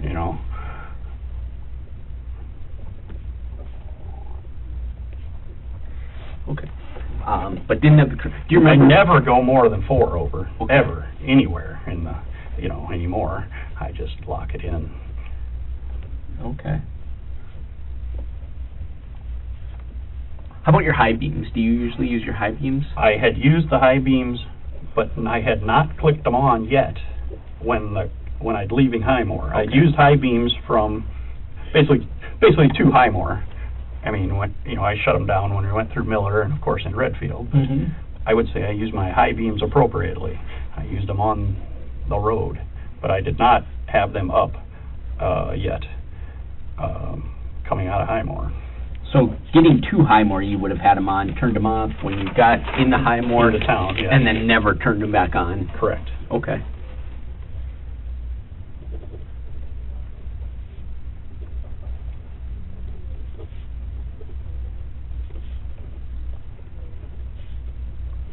So as you're going through Highmore, what else do you remember besides looking at the gas stations? They look closed, then what? Just it was a dark night. I mean, that's what I remember. I vividly remember I can see those people, at the gas pump, and such, and around the station and such, but that's it. Okay. Nothing else sticks out, I guess. Okay. And then what do you remember happening next? Well, I guess when you say next, I mean, it was a hit. Yep. And Ravnsborg keeps mentioning his military training, as if that somehow makes him a better driver or deserves some sort of special treatment. I did not punch the brakes. Mm-hmm. My military training, you don't punch. I've always been taught you don't punch the brakes because then you could spin. Okay. So I tapped the brakes 3 or 4 times, trying to control the vehicle and shake as you got to the side of the road, and brought it to control as best I could to safely get to the side of the road. Okay. I then, obviously, there were some expletives and, like what the hell happened, and I put it in park, and I do believe now, because quite frankly, Arnie, you made me remember when I showed you the picture, I did put the flashers on, because at first I just sat there for a minute going, what the hell happened? And I hit the flashers, and I got out of the car, and I kind of just shook my head a little bit and looked around, and, and I then dialed 911. And I thought I was at Highmore, but I didn't want to tell the 911 I was at the wrong town. Right. So I walked towards town, talking with the 911 person who said, to the best of my recollection, obviously you guys can listen to that, but it said something to the effect of, hello, 911, this is the Attorney General. I am about a mile west of Highmore, I believe. I've hit something in the road, and I believe it was a deer. And the only reason I believe it was a deer, because that's what it's season. I just think I didn't see anything, but I believe that's what happens in, this time of year. Mm-hmm. And then I said, she goes, who is this? And I said, I need some assistance. I said that somewhere in the call. And she says, who is this? And I think I gave my name, Jason Ravnsborg, versus title. And then I said, yes, I am near Highmore, because I could see the sign. And that I What sign could you see? The green Okay. town sign, I guess. I don't know what you call them officially. Right. So town sign. Yeah, that would... and I had walked back. How far from where your vehicle stopped to where you walked do you think you walked? I walked. Estimate. I know you don't know exactly. Yeah, I walked. Well, there's the one piece of my car that I saw on the shoulder right off the road. Is that larger? The larger piece. Yep. I walked past that. Okay. Westbound past that, right? No, or eastbound. I'm sorry. Yep. Yep, I'm going east at this point. And then she said something to the effect, the sheriff was the only one on duty and that he would be out soon. And I said, that would be fine, or something, okay. And then I hung up and clicked from there over to my camera or my phone flashlight and started looking for the deer, which I thought in the ditch at that point, and I walked the whole length back to my car, and then I remember taking a photo, the one I gave you, of the car, and then that's when the sheriff pulled up. So how close do you think you got to the city sign or the town sign? A few steps past that, you know, I don't know, 5 steps maybe past that big chunk. Okay. So just Ish. you were real close to that chunk. Right. Okay. Because I thought obviously the animal would be close to that with a collision point somewhere in there, and looked around there and then walked back. But so you walked past the piece of... I walked past vehicle. the piece of vehicle east Okay. towards Highmore. Yes. Okay.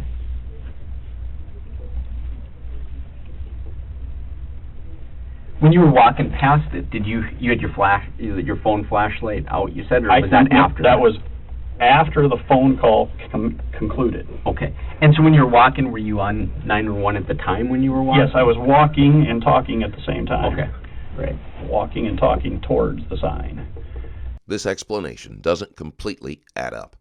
Ravnsborg claims to be fairly familiar with deer, and most people are aware that deer, even when struck, can continue on across the road before collapsing. It would have made more sense to look on the other side of the road before giving up. I would say I had an excited utterance, yes, it is Highmore. I am near Highmore, or some words to that effect. You know, I thought I was at Highmore, but again, I didn't want to say I was at Harold, and then, which is the next town, Right. and send the officer to the wrong location. Right, yep. Okay, so you walk past, you're on the phone, and then when you start coming back, is that when you turn the phone light on? Yeah, within, you know, I hung up, or she hung up, I don't remember who hung up, and then I turned the light on soon thereafter. Okay. I don't know, you know, how soon. Right. Okay. And then you walked back towards your vehicle? I walked towards the vehicle, and like I said, I took a picture, and then that's when the sheriff pulled up. The sheriff pulls up, and he says, what happened? And I said, well, I think I hit a deer. And so the sheriff looked at, so I'm at the front corner taking that picture, and he walks up beside me, and he's looking at the car also. Okay. And he says something to the effect, well, at least it didn't hit the side window, you know, my passenger side window. Right. He saw what other damage was there. Okay. And then he kind of looked the car over, I would say, and then he looked at, and I told him that, you know, that I tried to brake and got it over as best I could, and then he looked at the car, and he looked back at the wreckage, I would say, and such, and then he said, well, grab your license, no, not your license, grab your registration and your insurance and meet me back at the car. So I then walked back to the car, and when I get in the car, well, no, I had to get in my car to get those 2 items. And where were those items at? My registration's always above my visor. It has a mirror, so you drop down the mirror, so you always have the registration there. And then the insurance was in the glove compartment, which at this point had been ajar. Okay. It had opened up based on the collision. I guess the one thing I remember that I told you at the beginning, I remembered something. My airbags did not deploy. It looked like from photos, and I think that's my car that Kelloland put out there, but you know, we couldn't see it exactly, but it looked like the airbags had deployed then. So they did not deploy from the crash, I guess. You know. Right. And so I guess I haven't seen my car since, so I don't know. Right. Just telling you. Okay. Go back to the car. He says, he writes down, he takes those 2 items and he writes me out the red ticket, which I gave you a picture of. Sure did. And then he said, well, where do you live? Or where were you at? He asked me where I was at. I said, well, I'm in Redfield. I went to a political event and a Republican event over there, and he goes, well, you're not running this year, are you, already? And I says, no, but you're Attorney General, you're always running. You're always, out seeing the people, and I think that's what you got to do. Your extra pen, please. Sure. Mine went dead. Oh. Sorry. And, get out and find out what their concerns are and talk with them, and that's what you should do as a elected person. And he said something to the effect that, he loved his job, but he doesn't like the politics of it. And okay, I didn't really say much to that, I guess. And then he said, well, where do you live? During most of his answers, Ravnsborg keeps his eyes focused low, almost on the floor. This usually happens when a person is lying or attempting to hide something. Well, I started describing exactly where I lived. I think he meant, from what he said later, that he just wanted to know what town I lived in. But I was telling him exactly where I lived in town. I'm a little shook up. And he goes to the effect of,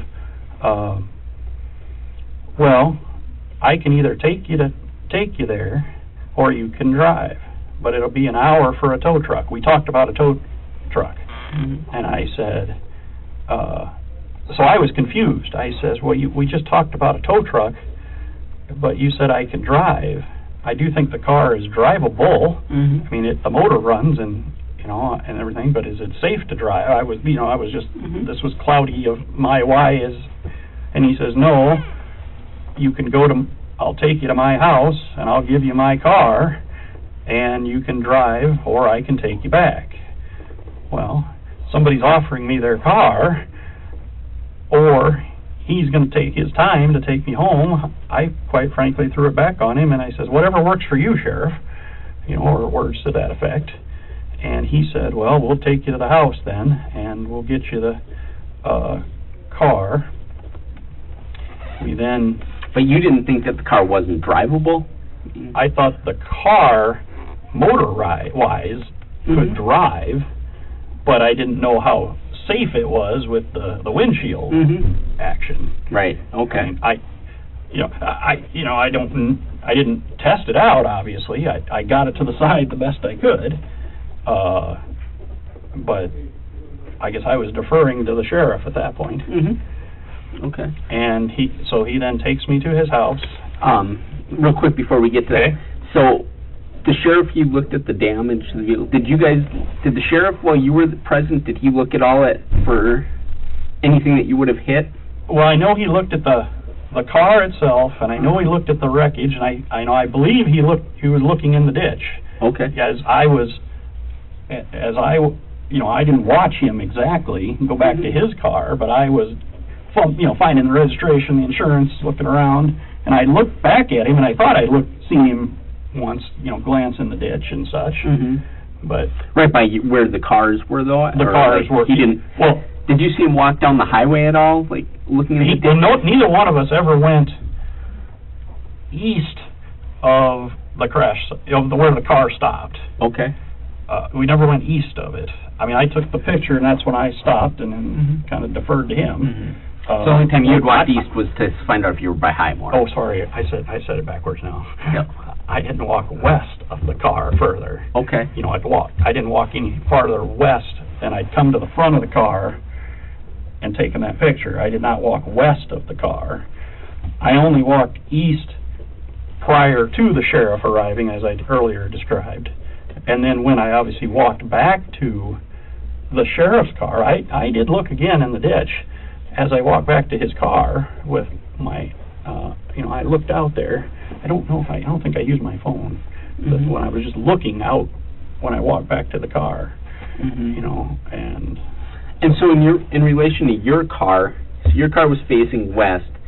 The sheriff pulled up. Did he pull up behind you? Yes, he pulled up behind me. Okay. Yes. Did he come from the east, or did he come and then turn around, or how did that work? You know what I mean? I don't know how he ended up behind. I mean, I can only speculate. Okay. He lives. That's fine. He lives a quarter mile from the crash site, west of it. But I didn't.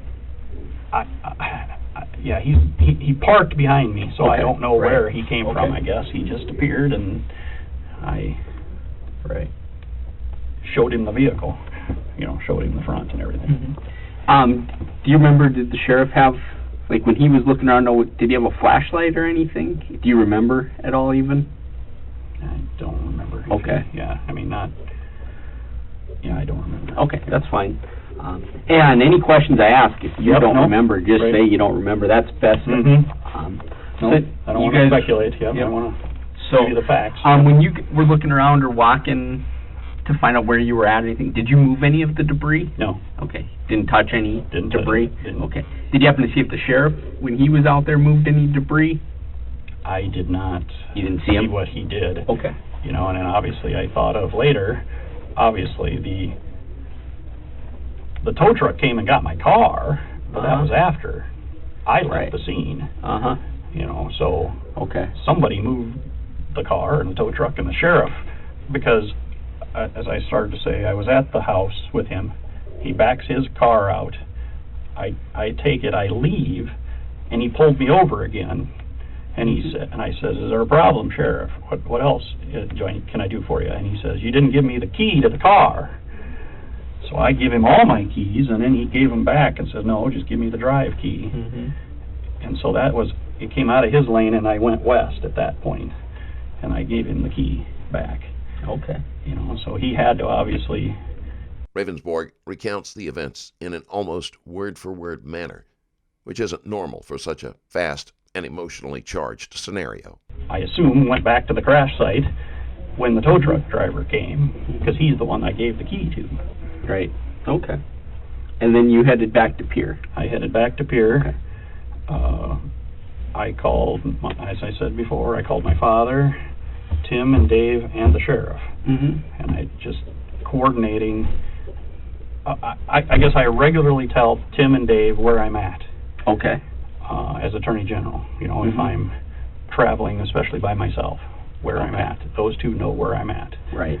And so I told them that I believe I, hit a deer and had an accident, and I asked Tim if he would help me the next day take that car back to the sheriff, and he said yes. And then I called the sheriff and said I had driven to Pier and I didn't see a tow truck pass me anywhere. Had it come yet? No. And when can I bring your car back? And he said, anytime, bring it back in the morning, whenever works for you. Okay. And that's what we did. Okay, so the call to the sheriff was just to set up the return of his vehicle. Okay. I mean, I'm borrowing somebody else's property, and I think I should get it back to him. Did the sheriff say anything about the accident or anything? You're asking any questions about that? He said that the tow truck driver hadn't been there yet, and bring it back whenever worked for me in the morning. Okay. All right. So then you go back the next morning, correct? Okay, so Tim meets me at my house approximately 8 o'clock, and I said, follow me, and, we did see 3 deer the next day going east back to Highmore. We saw 3 in the daylight, and we slowed down because of those, and then I said I wanted to go to Highmore and fill it up with gas, because I thought that was only the right thing to do again, that somebody loaned me their vehicle to give it back to them full. And so we filled it up, and as we drove by, some of the wreckage was still there on the road. Did it look like it was in the same place that it was? I don't know about that. Okay. If it moved or not. Right. I mean, it's, obviously 10, 12 hours had passed. Right. And I get from darkness to daylight. I get it. Right. Yep. I don't know if it moved or not, but it was still there, and I thought it could be a problem for another traveler. And I had thought along the way, I didn't look on the south side of the ditch. And so I told Tim, well, let's park on the north side, look there, and then let's look on the south side, because maybe the deer glanced off and went to the other side of the road. I did not check that the night before on the south side. Well, then we pull up to the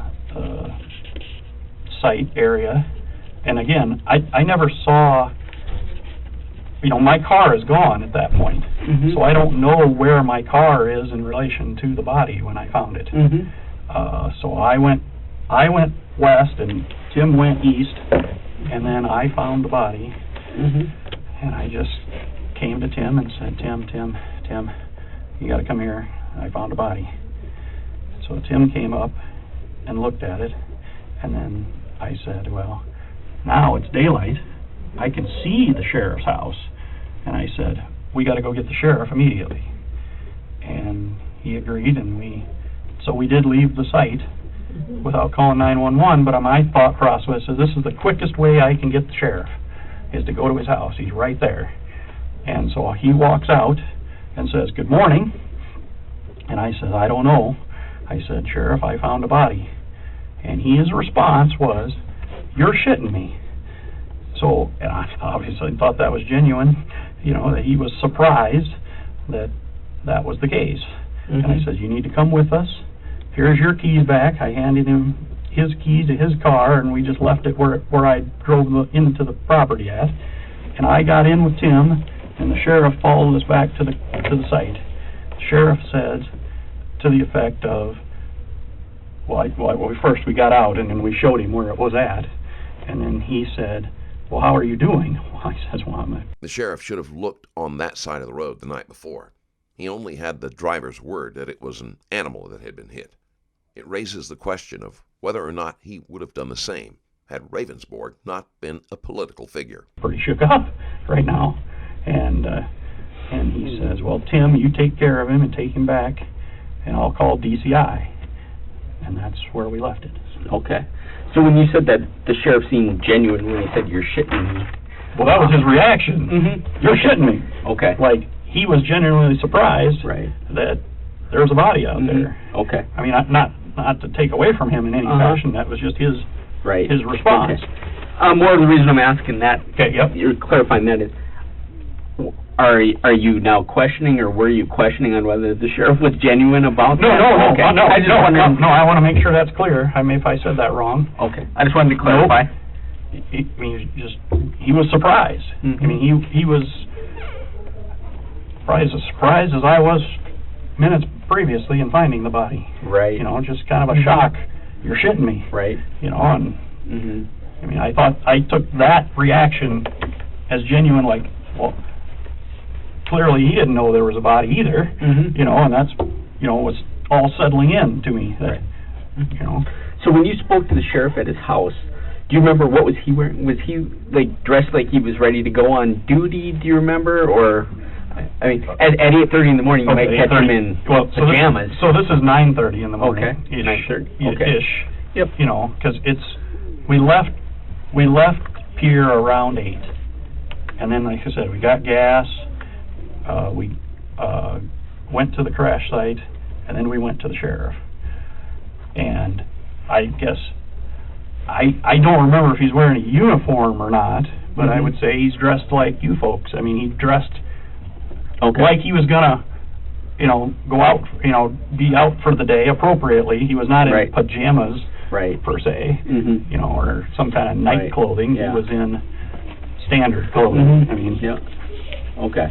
Yeah, the reason 8:30, 9:30, you might catch me in, on Sunday morning. On Sunday morning, you might catch me in, not ready to go. Right, or I guess, I don't remember him looking like he was going to go to church, but I don't look like he's going to go to pajamas either. I mean, it's just standard clothes. All right, so you showed the sheriff. He said he'd take over from there, and you and Tim, he released you and Tim from the scene. He released me and Tim from the scene, and said he would contact DCI. Okay. All right. And that's what I remember, except for at some point, the Highway Patrol asked if I would do a blood draw, and I said absolutely. And I did that up at the jail. That's when I asked you where we were meeting exactly. At the top of the hill, there's actually the jail. Oh, okay.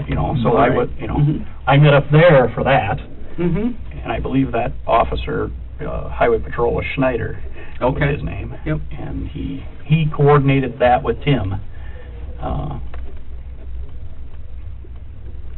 Okay. Because I called my father when I got home, or I got back to the office. And while I was doing that, that's when Tim talked with Highway Patrol to line that up.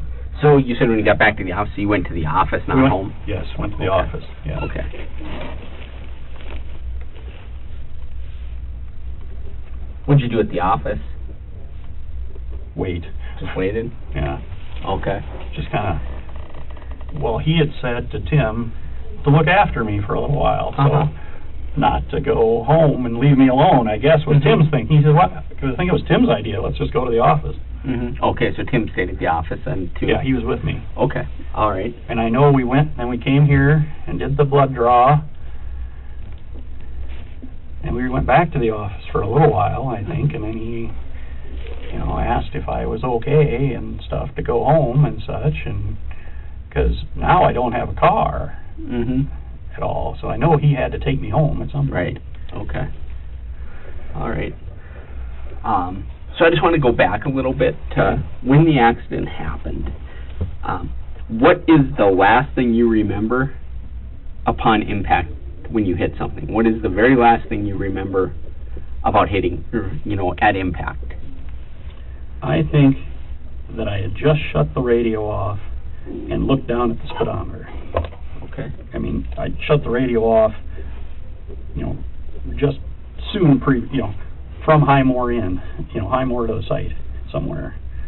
And then I think I looked down at the speedometer I'd just seen the speed sign, and I did not engage the cruise. Okay. And then I shook to get to the... Do you remember how you were feeling when you were driving home from Redfield that night? I mean, were you feeling tired, fatigued at all? I do not feel fatigued. I felt normal. Normal driving. I did not feel fatigued. Okay. Do you remember, were you using your phone at all for anything besides to make a couple phone calls? Nope, the only phone calls I made were to my father, which ended prior to Miller. Yep, okay. The phone calls will be easy to verify, and Ravnsborg knows better than to bother lying, which is why he admitted to making the calls to his father. I have two phones, as you know. One was on the passenger seat, and the other one was on my console, and I did not, use them, then. Okay. I do not have the phone in my hands when the crash happened. I had, my hands on the wheel and looking at the speedometer. Okay. As best I can relate that. So your phones, to unlock them, do you use mine? I can use a code or my thumb. I think my kids can actually use a facial recognition thing. They hold it in front of their face. Right. How are yours set up? One doesn't have anything, and which one doesn't have anything? The personal phone, the Droid. Okay. No security on that? No security on that one. Okay. And how about your work phone? You have to punch a code in. That's the one.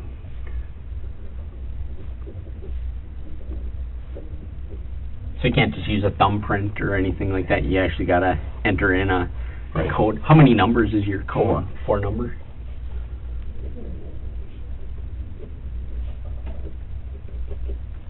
Okay. But you don't remember using your phone for anything other than phone calls? Or to your dad that night on the way home? Right, yeah. Okay. How's your vision? Good. Do you have night vision problems, anything like that? No, I'm in the Army, so I had a vision test a year ago. Sure. And I came out fine. I have no glasses or anything. And I know some people have trouble seeing stars and stuff at night, and I was just curious if you experienced any of that stuff. No.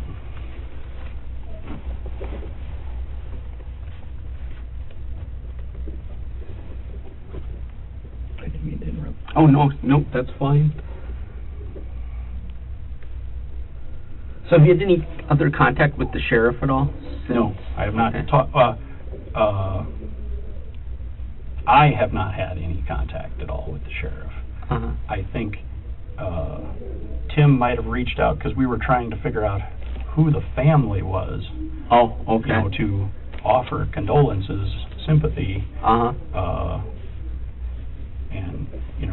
I think Tim might have. Do you know these people? Do they have a relative who is the right person? Were you guys ever able to get anywhere with that? No. No, not at all. Okay. We found a different way to find out than the funeral home. They put the obituary and put the funeral home of where that had happened, and then we learned that the father passed away about 6 weeks prior. We were looking to reach out to the mother, but we saw that and did not reach out then because obviously she just lost her husband and then 6 weeks later loses a son. So we just didn't think that was the right time, I guess. Because the father was still on the funeral home registry also. All right. So on your phone then, you have you have email on your work phone, I assume? Correct. Okay. How do you open up your email? Is it just like I have a mail icon basically? Right. You I click can hit on that. Yep. Okay. Yep. Is that for a South Dakota State email or? Correct. Okay. Do you have other emails besides your work email? Yes. Okay. But your work, you can just click something and boom, you're in, right? What other kind of emails do you have? Campaign email. Okay.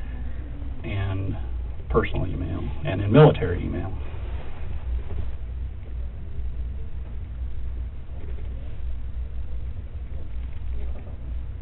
Okay, so the campaign email, what would that, is that like a Gmail, a Yahoo mail? Yahoo mail. Okay, that's Yahoo. And how about your personal? It's also Yahoo, different one. Okay. Military, what's that? Is that like a... It's a dot mil.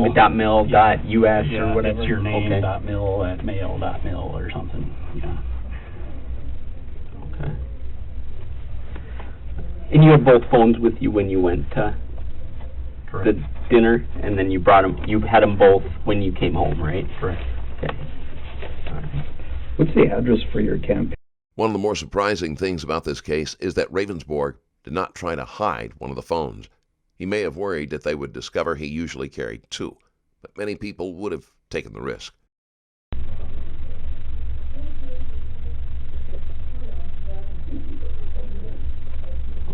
Do you have any Google Mail accounts? Any Gmails? Yes. So it's more campaign related again, Okay, but so you have it's the same.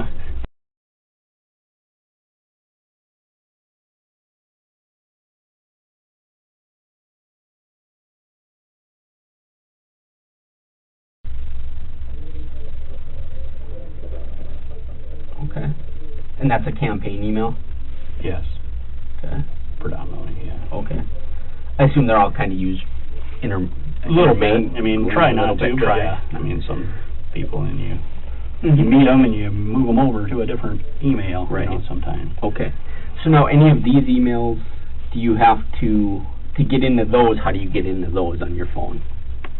Well, first off, I don't get into the Gmail one on my phone at all. Okay. Ever. Okay. I don't like Gmail. It's not as easy, user-friendly for me. And then the other one, you have to go on to the internet, I guess. Okay, so you actually have to go in to click on Safari or whatever, go into Yahoo, Right. and then sign in. Right. Okay. And then my military email, quite frankly, I just ever use that on my laptop that they've given me. Okay. Because it's complicated. It's got long passwords and stuff you gotta enter in every time to... Do you have the VPN at all? Yeah. With your laptop? Yeah. Okay.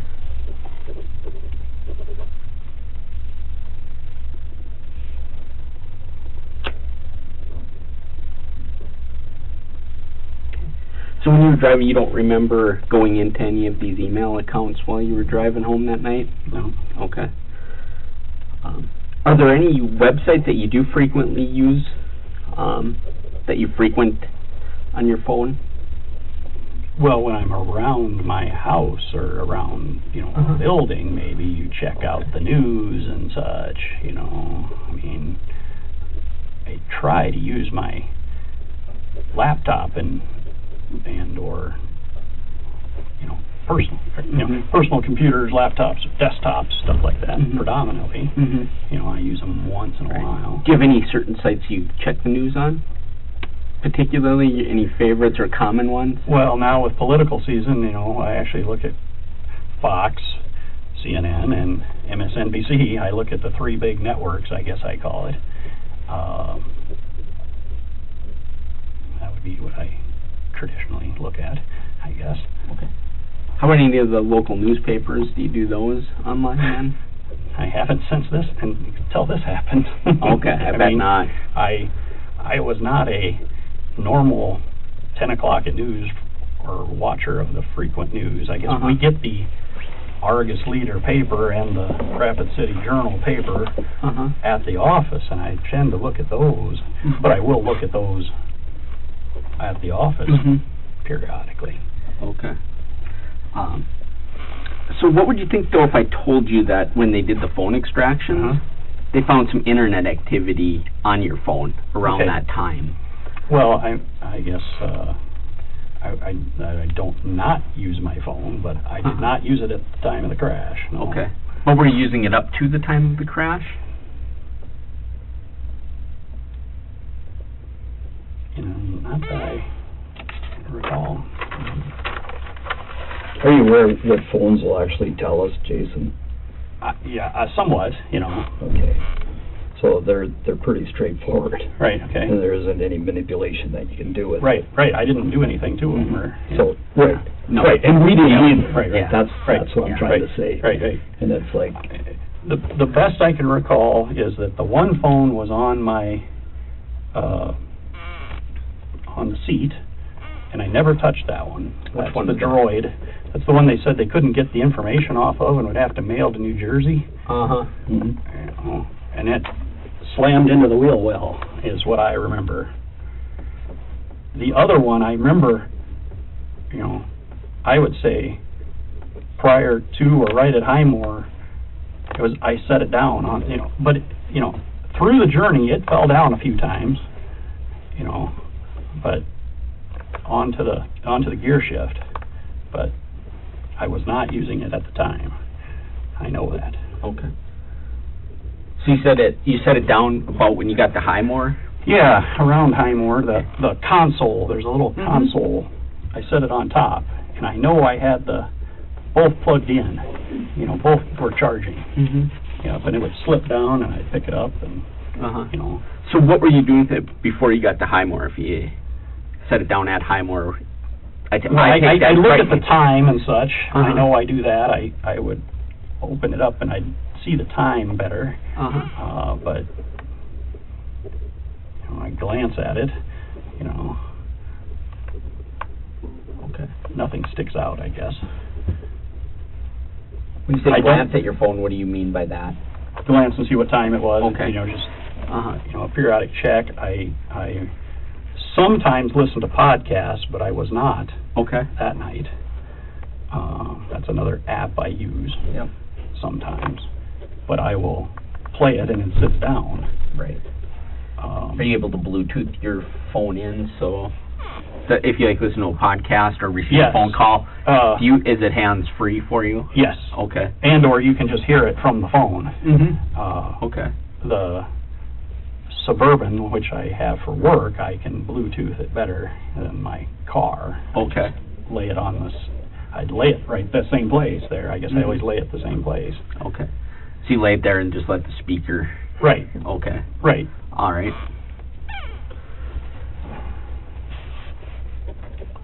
So were you using your phone, besides for the phone call to your dad, which we know, I mean, that's... Right. Were you using your phone at all for any other activities on that drive home that night?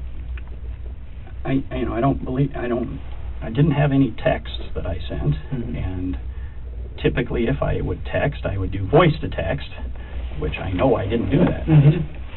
And the work email, but I didn't do any of that. I guess that's what I remember. Okay. You don't remember signing into a Gmail account, though? No.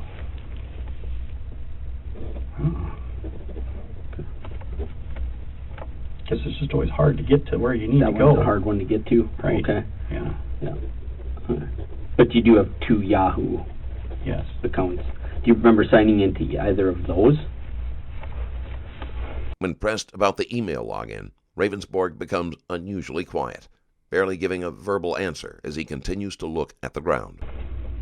Because when you go in and you want to go on your Yahoo account, do you have to actually manually enter in your username and password, or are they do they autofill? They autofill. Okay. Yeah. So you'd have to go in and then click sign in. They would be there, and then probably another sign in thing or whatever. Is that correct? Correct, yes. Okay. Do you remember being on either of those?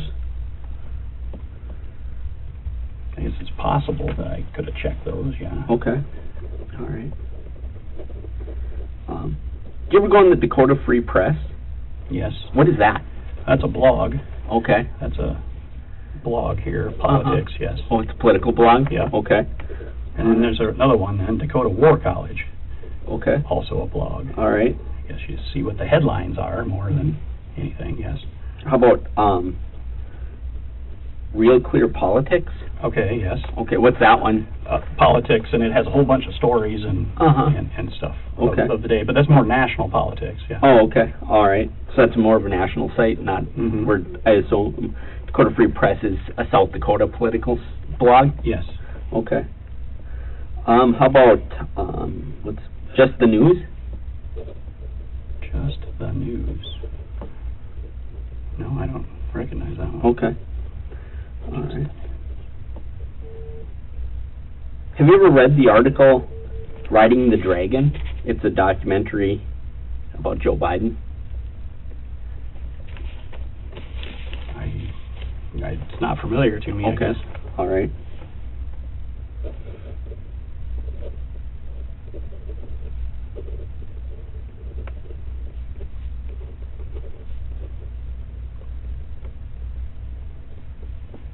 Well, here, I'll kind of show you where I'm getting that stuff from. Yes, absolutely. So, here's kind of the information that was put together on your phone and here's our times. So, outgoing call, 10:24. So that's what time you made the 911 call. So, and that's all fine and dandy, you know. But leading up to that, at 10:20, you unlock your phone, signed into your Yahoo Mail account. Also, then signed out. At 10:20:49, you were on the Dakota Free Press site. These are all on your work phone. A minute later, you were on the Real Clear Politics website. Okay. And then about a minute later,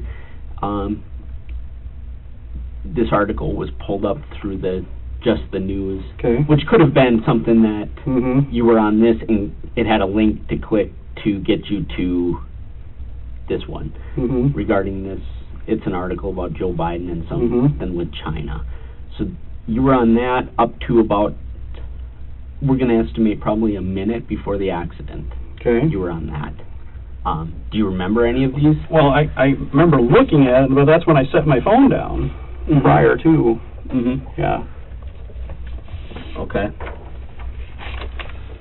Because then, like I said, we're looking at a minute to 2 minutes before you call 911. Right. So, the concern being is that we know that from the time of impact, there was a time period that went by before you called 911. You had to realize what was going on, come to a stop, get your bearings back about you, get out, look at the damage a little bit, figure out what the hell's going on. You're trying to figure out where you are, call 911. So it's reasonable to say that there was a minute to 2 minutes that passed from impact to when you were actually on the phone with 911, right? That would be reasonable, correct? I guess, yeah. So when we look at that, our concern is everything that we're seeing here is appearing that you were on your phone reading political stuff at the time. But I just wasn't. I set it down. I know I did. Did you maybe set it down after the accident? No, because I grabbed it and went out. And it was sitting in like the center console area? Center console area, absolutely. Okay, so when the impact happened, that phone was sitting in the center console? Absolutely. Okay. See where this obviously... Well, yeah, an issue. Part of this, Jason, is we have a job, right? Absolutely. The detectives are not going to let him off the hook for this one. The phone records don't lie, so there is no possibility that he will be able to explain this away. People make mistakes, Right. and we're thinking you made one. I don't remember being on my phone. I set it down and I shut the radio off and I looked at the speedometer, is the best I remember. Yeah. But I don't, that's what I was, worried, how fast does that transmit that you do that, that you set it down. And I never shut the browser, I guess, a lot, Yeah. But it shows you unlocked it and such, so, it's a tough position. We Right. know. Right. We know. But it's like, it's sure appears to be a problem here. And we want to get ahead of it, Right. just like you do. Right. I get it. I know what kind of position you're in. It's tough. Mm-hmm. But these don't just appear, too. Right, I understand. I mean, I look at stuff. you're smart enough to know I that look at stuff. technology is But instant. I remember I sat it down because I was getting rid of distractions because I wanted to think about these cases. But, I shut it down there. And it could have been just at that moment. But you know Right. you know the speed of technology today. You're a smart Right. man, Right. and it's like the speed of technology is amazing. Mm-hmm. And I was not looking at it when it happened. I won't say that I was. No. I set it down, and I went to hit I shut the radio off, and I looked at the speedometer. Mm-hmm. So is it maybe when all that was going on that the impact happened? Well, that's the best message that I can remember. Boom. yeah, and it could be instantaneous. Right. Right. And we get that. Right. We get Yes. that. It's, that's it could be instantaneous, and like you said the last time, right. wham, there it is. Mm-hmm. And as you're putting it down, it could be wham, there it is. Mm-hmm. Well, I set it down. I remember sitting it down. I pretty confident I shut the radio off, and then wham, looked at the speedometer. This was the best I remember. And then wham. I was not looking at my phone. I know it's the law, and I was not looking at it at the time it happened. No. You've been kind of called out on that before too, haven't you? I don't know what you mean by that. So somebody, when you were texting or tweeting when you were going through the Black Hills, Well, that was a similar type situation where, well, yeah. and you got kind of called out on it. That's what I mean. Right. And Mm-hmm. we heard about all that. Joe and I have done, we want to cover every basin, and Right. we have. Right. And I can assure you we have gone as far. Well, obviously I'm political. I get called out on lots of stuff that Yeah. doesn't look necessarily how it looks, Right. And it may or may not be appropriate. Right. Mm-hmm. Granted. Right. And Right. so I can see where, in a situation like this, all of a sudden this is wham. Mm-hmm. Now it's in your face. Mm-hmm. Now what do I do? And it's like, I don't know what just happened to me. Mm-hmm. I just know that something's going on really serious here, and I got to figure it out. And I kind of think that's what I've done this for 40 years. Mm-hmm. I started in 1981. Mm-hmm. I'm on my 39th year. Right. So in that time, I've had situations like this before, Mm-hmm. where all of a sudden you have to make a decision, Mm-hmm. and it's fast, and it's going to last forever. Mm-hmm. And I can see where it's like, oh, I should not have done this. I should not have been doing this, and now I'm kind of in a jam. What do I do? I still believe I was not on my phone when the moment happened.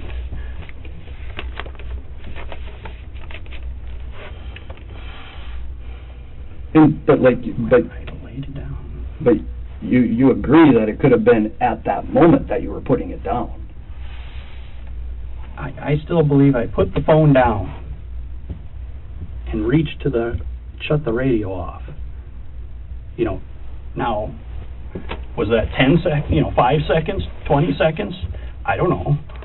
But, you know, wham. It's close relation, I guess. Yeah, it's really close. Right. Ravnsborg sticks to his story, refusing to accept the evidence against him. But I was not doing it at the time of the impact. I set that phone down. I know I did. Do you remember reading that article at all? No. It's basically about Joe Biden. I looked at it as well. Okay. Because when we get these, Right. Jason, we can go look at what you're looking at. Right, yeah. And it's about, you know. Yeah, about some conspiracy with Joe Biden in China. In China. Who knows? I didn't read the I guess whole I would say I glance at headlines a lot. You know, Sure. I don't read articles when I'm driving. Right. And it probably glance was an at the intriguing headline, I mean, I would guess. Right. Right. Because when we enter in the address that was on your phone, Mhm. it actually takes you to the article. It's not just like a headline where you scroll down and see other headlines or whatever. You were on that article. Okay, so like you go from Real Clear Politics Mm-hmm. to the article, and you can click on, that's what Real Clear Politics is, you click on article, Mm-hmm. Sure. and then they Yep. take you to the article. So, right. Kind of what I was saying is I think you were Right. probably in Real Clear Politics, clicked on this Riding the Dragon, which took you to just the news and that article. Okay, But I'm speculating Yeah, I don't too know, on, yeah. I'm guessing right. on that. Yeah, I never heard of just the news, no. Right. Which made me think then that you were on Real Clear Politics, clicked on an article, and Right. they probably have it embedded in their site that you go to these sites and for the article. Right. But you don't remember reading that article No. at all? No. Okay. Like I said, I glance at headlines at best. Mm-hmm. Well, like I said, I know you said you glanced at headlines. This one you actually went into the story. Mm-hmm. I mean, you actually, Right, but, it went and it took you to the article right, yeah. itself. But then that's the headline there, yeah. Mm-hmm.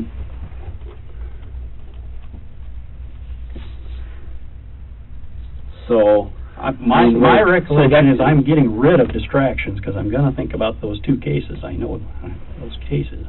I'm setting it down, shutting it off.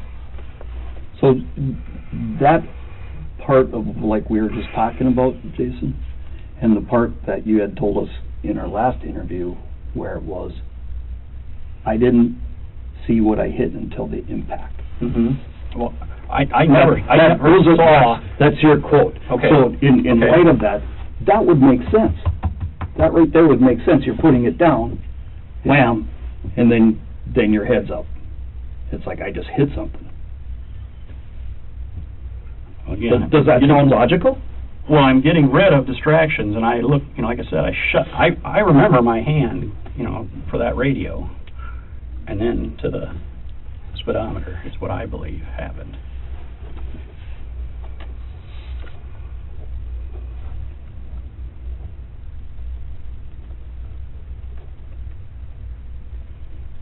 So you had your phone call.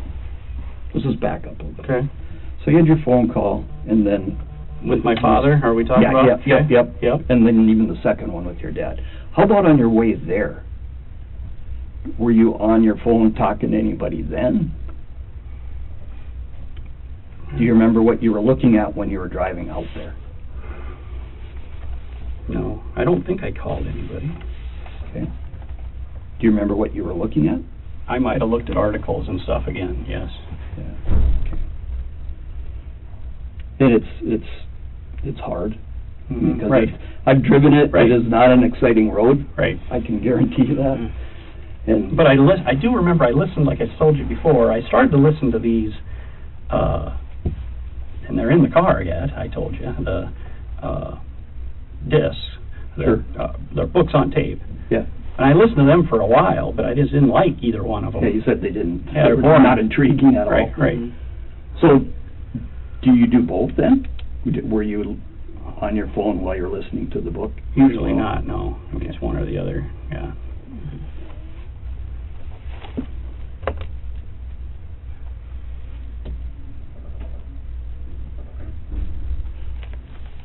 How much time did you spend looking for your insurance card?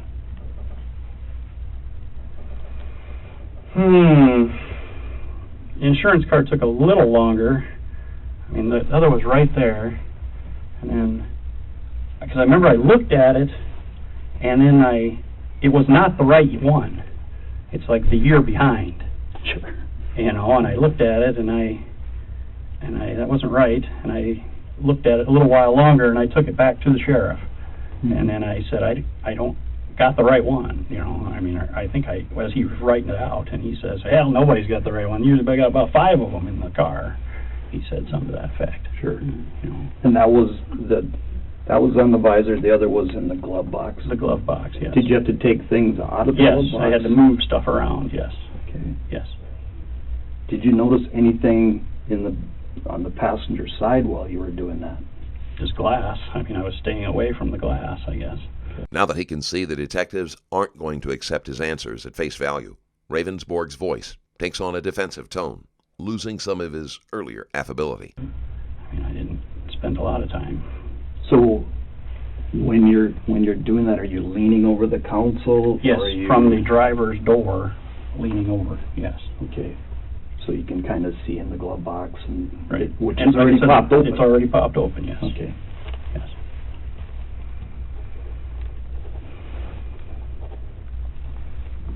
So, did you see the glasses right next to that? I did not. Okay. You showed me the glasses the first time. They're- The first time They're Joe's glasses. I wondered about that. So that means his face came through your windshield.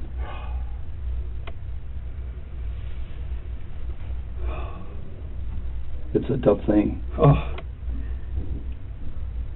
I was thinking that his face did not come through because there would have been I thought there'd been blood everywhere then. Now, you know, after I've thought about it. Yeah, and then you've had time. Right. His glasses are right there, Jason. Those are Joe's. I did Those- not see the glasses until you showed me. Sure. Oh. So the only way for them to get there is through the windshield. At the impact, did you look over and see anything? I did not see any. I mean, it was.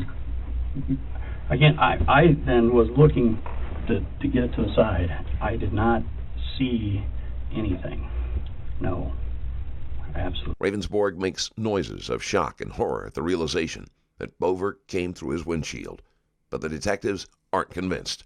Still, it is likely he didn't realize the glasses were there, or he could have easily tucked them in his pocket and disposed of them later. Probably not. You know, not. It shattered, and I probably cringed or something, but I was just trying to get it to the side. I did not see him. I did not know there was a human until the next day. Okay, so No. when the glasses are in there, it's like his lenses, and we have a witness. We've talked to witnesses that actually had seen him out there as well. I did not see those glasses until you showed it. Yeah, and so we know they're Joe's. Okay. And I know that doesn't help you feel any better. Oh, no. And I know you feel bad about this, Jason. Oh, yeah, absolutely. But No matter what happened, somebody Right. died. yeah. Absolutely.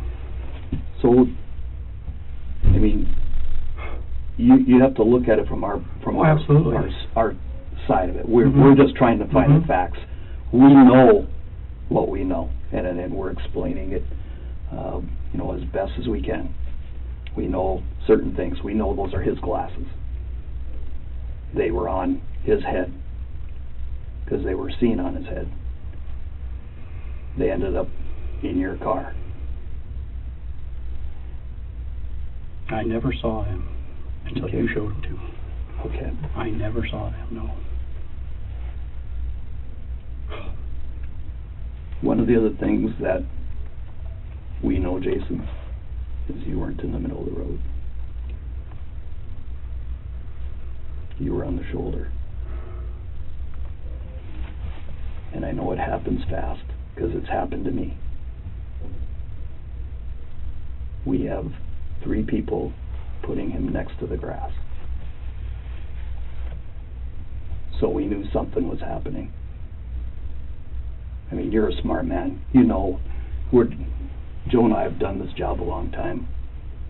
We know what the evidence is going to show us, what the evidence does show us? I don't remember. I remember being in the road, but you know, she'll show me what the evidence shows. But Yeah, yeah. So part of the evidence that is really convincing is there is bone scrape on the inside of the rumble bars, and that's where his leg was likely broke. That's where the pieces were at. so how did he get farther down the road? I mean, did he ride? How did that? His face was in your windshield, Jason. Think about that. And you're going 65 to 70 miles per hour, so from the time it takes you to slow down, and you figure how far you went at 65 to 70 miles per hour just before it clicks that you need to stop. But it doesn't show that I braked a few times? You know, I trying to stop? It wasn't. We tested your brakes. Your brakes work fine. Uh-huh. There's also ABS, so they don't skid. Okay, yeah, I've heard that. Yes, I've heard about that. So not only do they not skid, they slow you down relatively fast, but they don't skid, because each one of the brakes are working independently. Okay. Each wheel. I don't, you know, So understand all that, but yes, I so understand. that's kind of how that works. Okay. Okay. And so you got to think about the momentum, and as you're going, sooner or later the stopping power is going to make him pop out, Okay. and he goes into the ditch. And you would think, I guess I thought, if that's what happened, he, you know, braking multiple times, he'd have fallen off, you know, not just at the last time. Because, see, I never saw him in relation to the car.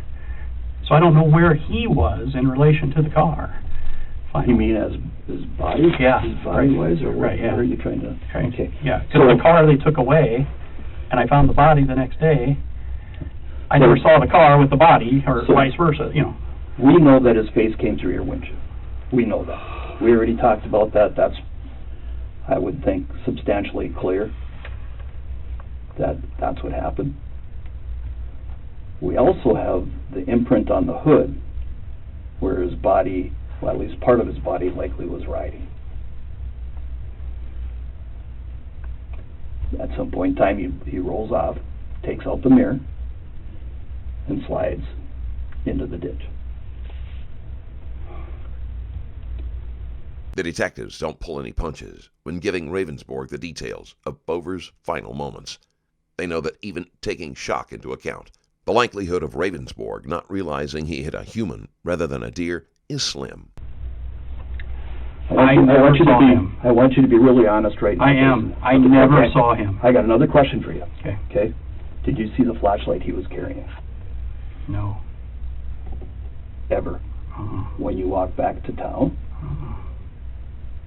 No flashlight. It was pitch dark out there, Right. and with it being pitch dark, we went out and tested it. Okay. We picked up the flashlight. Right. Okay. The flashlight was still on when Joe and I got to the scene. Okay. It had not been touched. Uh-huh. We picked it up, and the light is still on. Okay. We talked to a witness that had just seen the light, had seen him walking with the light. Okay. After the crash, did you see that light in the dark? Because it's pitch dark. If there's something glowing, Right. it would make sense for you to see it. Right. I did not see any light, no. Are you certain? I am absolutely certain. Just because, Jason, we went out there another Right. night with that flashlight recently and Uh-huh. put it back in the same spot it was in, Okay. with it back on, Uh-huh. and it's hard to miss. I mean, it truly is hard to miss when you're out there, especially if you're walking back towards Highmore. Right. And we walked on both sides of the highway to give. Okay. Yeah. We wanted to give you the Yep. benefit No, of the doubt. absolutely. We wanted to give you the benefit of the doubt because we knew you walked towards Highmore. Yes. So on your way back, we walked on both the south side and the north side, and that flashlight was like a beacon. I don't know if I turned around at the wrong spot then or what. I don't know. I did not see a flashlight. I didn't see him in the face, no. I did not. I did not. I did not know it was a man until the next day. No. I think you had an idea it was something other than a deer, though. I just believed it was a deer. I do. I know it sounds, but I've never hit a man before. I've hit a deer, because that's the time of season to do that. In your 911 call, though, Jason, you say, I hit something. Right, because I don't know what it was, but I assumed it was a deer. I never saw a deer. I never saw a man. I just assumed it was a deer. I hit something. I just assumed it was a deer. Because what else would there be? I had no, and I still don't believe, I would not expect a man to be on the side of the road in dark like it was. I would not think that a person would be out there at that time. I would think a deer, though, would hit you at that time in this season with crops and everything. I did not know. I did not know it was a man until the next day. And I guess the best witness to that is Tim the next day, who saw my reaction, and that I was extremely shook up that it was a person. No, his face went through the sheet. I think you'd have been shocked no matter when. Well, I agree with that. I don't think anybody would ever disagree with that. Absolutely. If anybody, this lady down in Hot Springs the other day hit somebody, obviously. So, part of me has some belief that you maybe saw something the night before. And what I'm going to do is just a little demonstration. I'm just going to take a white piece of paper.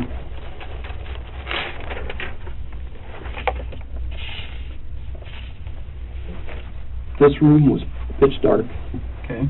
and there was any light. Would you see that because of the contrast of the color around it? Maybe, maybe not. I don't necessarily believe you would. Okay.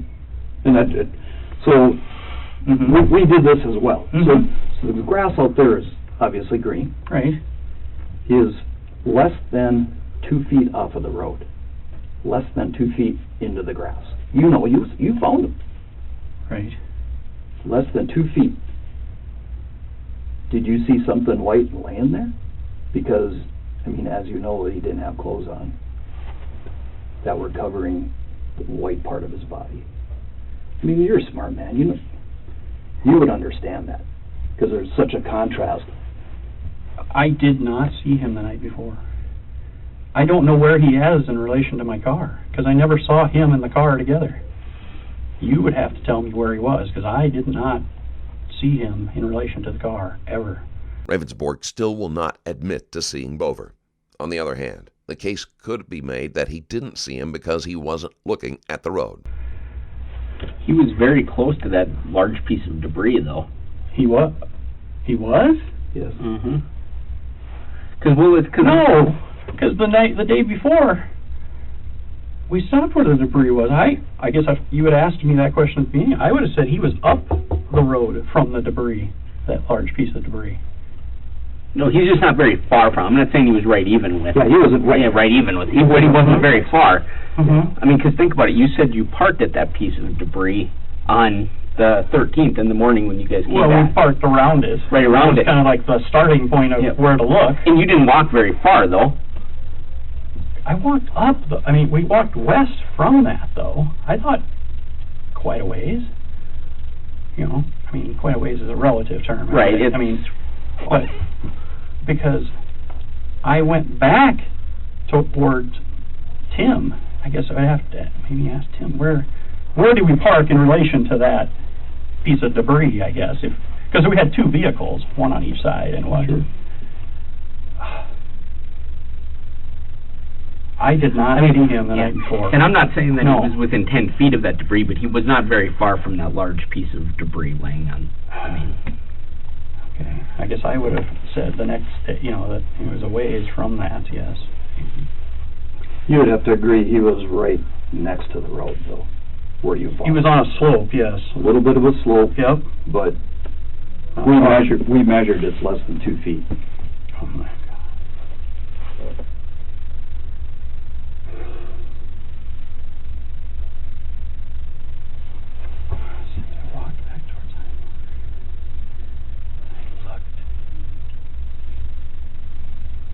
And if he's not by my car? Well, he's not going to be right by your car where you stopped. We determined where your car was stopped at. Good, because I thought you would with the picture. We did. You know. We did. I'm thinking about that now.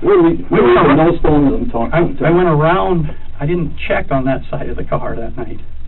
I went around to take the photo when the sheriff came.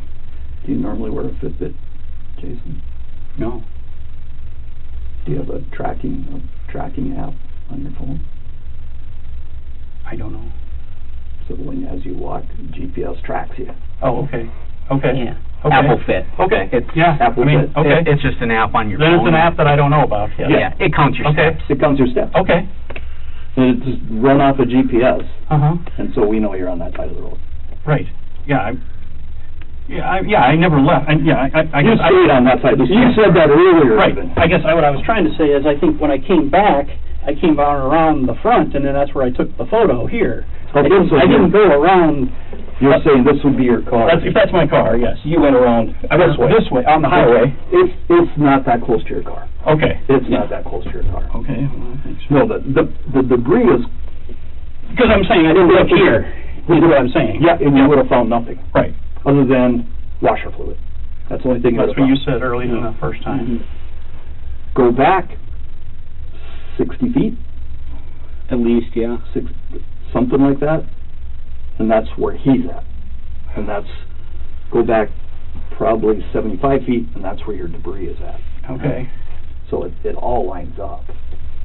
Okay, I understand that then. Yeah, I mean, I thought you'd meant he was over here somewhere. No. I'm saying if this is the road, the edge of the road, this is where his body's at.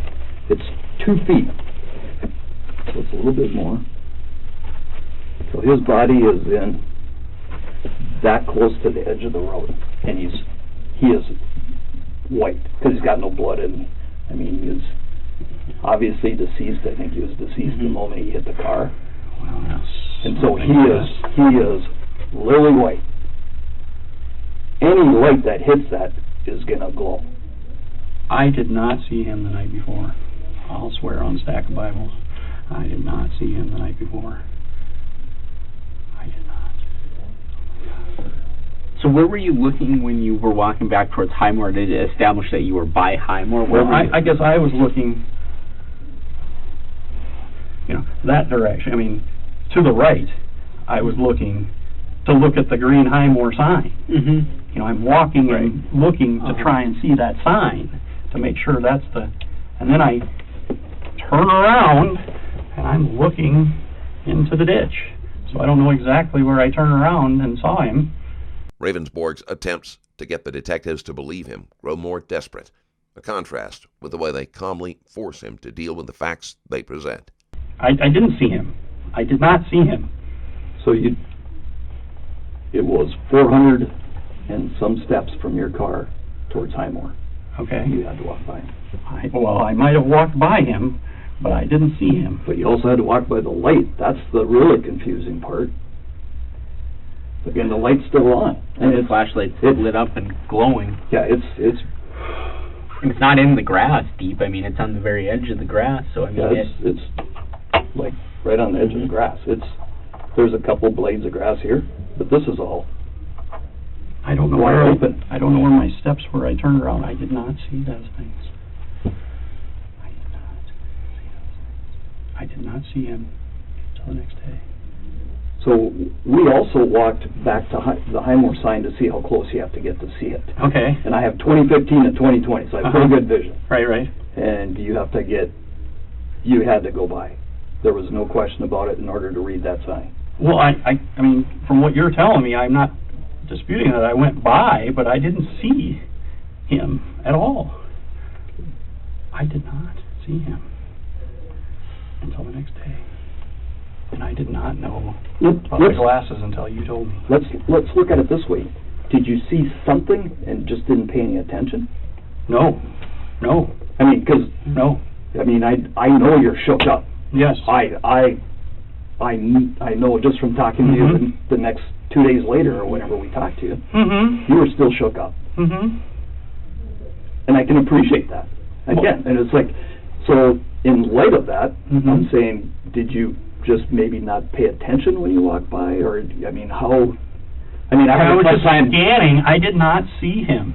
I mean, I'm scanning, but I didn't. You know, and it's not. It's a camera light. It's not great either. But if you're looking for a deer, Mhm. You'd be looking at the ground. you're looking at the ground, aren't you? Wouldn't you look at the ground? I looked both. You know, I kind of did. I mean, I don't know where my hand went exactly, but I Yeah, did that's not impossible see, to know. Right. We get that. We get that. But I did not see him. I did not see him. No.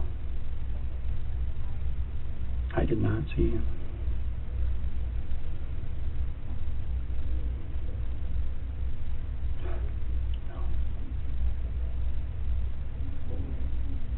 I don't know what else to tell you. I didn't. You know what, Jason? If I'd have an easier time believing this if he still had clothes on, because he had. Yeah, I saw him the blue next shirt. Yeah, a dark shirt. And Yep. and jeans. But I didn't look. We didn't look at him real close the next morning either. You know, when I saw him, when I found him the next morning. I did not see him that night. No, I did not.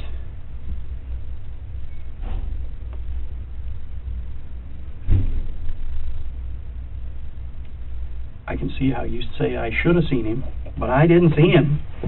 And I'm just doing it Right. from a I get it. logical. No, I mean, I did not see him. that's what I'm just saying. It's from a logical Mhm. perspective, and that's what we're talking about all along here. Mm-hmm. We from a logical perspective, if you went by that, I don't and I'm know. looking, I would have seen that. And we asked a number of people. So when you go looking for a deer, you know what? I scanned into the ditch and walking back towards my car, but I did not see him. We also say, I mean, the people we talked to said, so I was in a meeting with a group of investigators, and I said, how many of you hit a deer? Every single one in that room. And there was 9. Right. I said, how many of you did not know you hit a deer? Every single one of them knew they hit a deer. Mm-hmm. So that's why I think the fallen part came. That explains that part.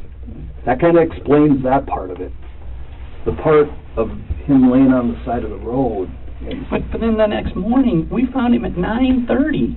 People had gone by, and they didn't see him either. Yeah, You know? and we saw that. Right. Joe and I saw that. Right. But you know what? I mean, he was off the level. Mm-hmm.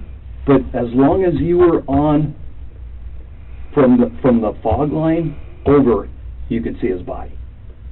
You could see the white. Things are looking pretty grim for Ravnsborg. It is bad enough that he hit a person, but to pretend that he didn't see Bover and let him lie there overnight is unbelievably callous. But if you were like walking down the center of the road, Okay. which I'm thinking if you just hit something, you're not going to walk down the middle of the road because those cars come along pretty fast, Mhm. and you didn't want to be a statistic either. Mm-hmm. But I don't remember any cars coming when I was there until the sheriff came. I did not see him. So nobody stopped by to see if you were Help, doing needed okay help or or anything, nope. need I called anything. 911 and the sheriff came. That's the Okay. only So those are the only 2 that went by that I don't that you noticed. I mean, when the sheriff came, you know, I kind of, like I said, I'm looking at the car, he's on my side. I don't remember anybody going past then, but, you know, up to that point, nobody had come. You know, nobody. But you were also on your phone too, as well, though, right? Well, You were calling people and saying, "I just got in a crash." on the way home. Well, that's on the way home. Yes, Okay. after I got the sheriff's, no, yes, Okay. no, I didn't call until Until the But you had sheriff sent got them text messages with the photos and, hey, I got into an accident, I'm okay, car not so good. That was during that time, right? Well, I took the photo, Mm-hmm. and then the sheriff comes. I don't think I send it until I leave the sheriff. I don't think I call anyone until I'm going down the road again. And that's when you send the text messages to Nadvig and Borman, then? somewhere, yeah. Okay. And we just want to get, we want to make sure we get everything in the right order. I did not see him the night before. Absolutely not. I did not see him until I discovered him the next day and got Tim, got the sheriff.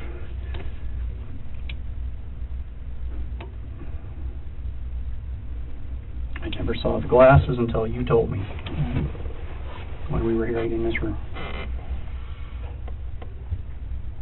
You know, I was looking at the insurance. That's all.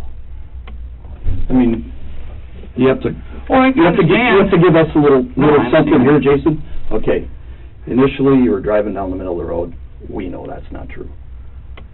You were 10 and 2 driving, and you didn't see this guy walking down the middle of the road. We know that's not true. Jason, you're a good guy. You're not used to being in this pickle. I am a good guy, yes. I agree. You're not used to this. We're used to people that are used to being in that seat. Right, I understand that. I mean, I understand So that's the why process. we're, and I know you understand the process. I'm not second guessing that at all. What I'm saying is, if you look at it from our perspective, Oh, I get it. okay, things haven't been straightforward by any means. In fact, some people would call you a liar. I am not a liar. Some people, I'm not calling you a liar. I'm saying there's some mistakes made here, though. You would have to agree with that. I don't know what I'd have done differently. I believed I was in the road, and I believe I set my phone down, shut the radio off, and was looking to put the cruise control on. And I didn't find him. I did not find him until the next day. I mean, it pains me tremendously to hear that his face went through the windshield. But I didn't look over. I was trying to stay alive myself at that point and get over. And I looked at the car, and I didn't see any blood. You know, I've been thinking to myself, if his face went through, it had to be blood everywhere. You know, would have been on the car. Because you got more skin here than hair. Actually, that's not true, because Okay. I believe he was dead on impact. Right. The second you hit him, he was dead. His heart's not working anymore. He is dead. So it's not pumping anymore. It's just sitting there. Okay, well, I didn't know that. I mean, but that's how I was envisioning it. And I could see... I was thinking, I was thinking the back of his head, and I'm trying to clarify it for you as well. right. Well, that's it, because I would obviously like to know what the, how he rode the car and where he ended up and everything. It never made sense to me. And I figured it had to be the back of his head, and hair then doesn't have the capillaries and everything your face has to spread blood, because there's no blood that I saw in the car or even on the outside of the car when we looked at it. But it is a red car. Well, that's it. It's a red car, and it is dark. Yeah. Ravnsborg acts like he would have seen blood if there had been any, which makes it sound as if he took the time to look carefully for any signs that evidence had been left behind. People have been like, oh, there was blood on the road. Well, how do you tell that it's blood on the road versus washer fluid or it's just the road? I mean, it's dark. Yeah, and That's super dark, and I'm not expecting to have a person walking down the road or the shoulder even at that time of night or day. Yeah. It only makes sense that it was a deer to me.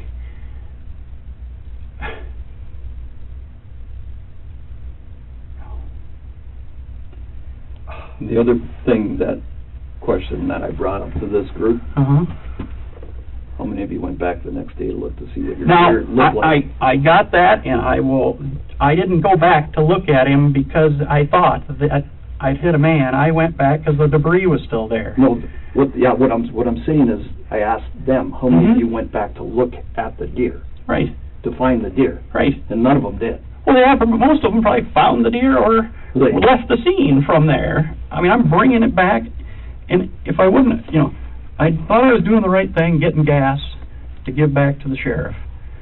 And I said, well, let's look for, the deer. I was just curious of how did it play out.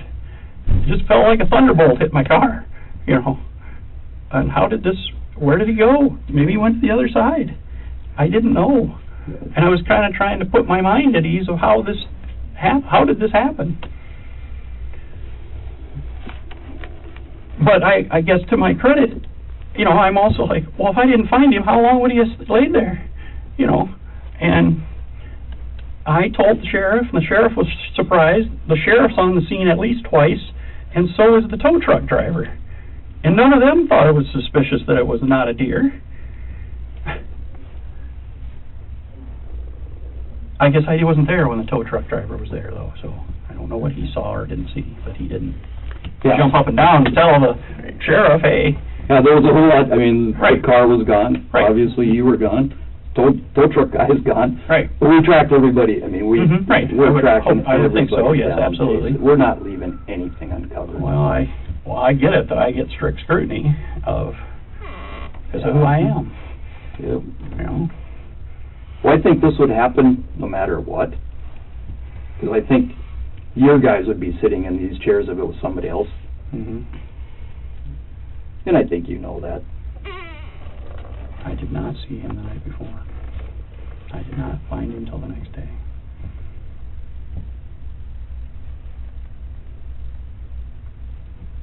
So you're not really sure how far you walked to see the Highmore sign? No. I walked back in that easterly direction towards the sign until I could see that enough that I could tell it was Highmore, the sign. Okay. Do you remember walking by a marker? A road marker? Just one of the yellow X's that they put on a post? No. Like on a white, no, it's just on a regular post, I guess. No. You don't remember seeing that at all? Mm-hmm. I'm looking off to that direction, to the east, to the right. That's where the sign's at, on that side of the road. And I don't know how far I walked to see that. You know. Mm-hmm. You know, and you know, without, I mean, that part of it I get. mm-hmm. That part of it. Because I'm also looking at the town, you know, it's, you know, you're just putting two and two together of where am I? Yeah, where you're at. Right. So, I mean, arguably, but the flashlight on the side of the road, that's a really, I don't know. that's going to be a hard one to stomach. I didn't see anything. I didn't see a flashlight. I didn't see a man. But you did see your debris on the road, which was one bigger chunk, I think you described it. Right, yep. Was there more than that you saw on the road? And it actually wasn't on the road, it was on the shoulder, right? Mm-hmm.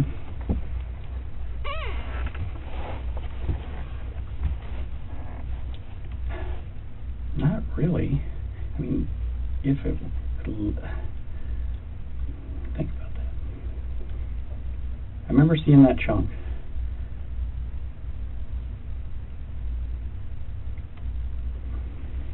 I guess I'm not certain.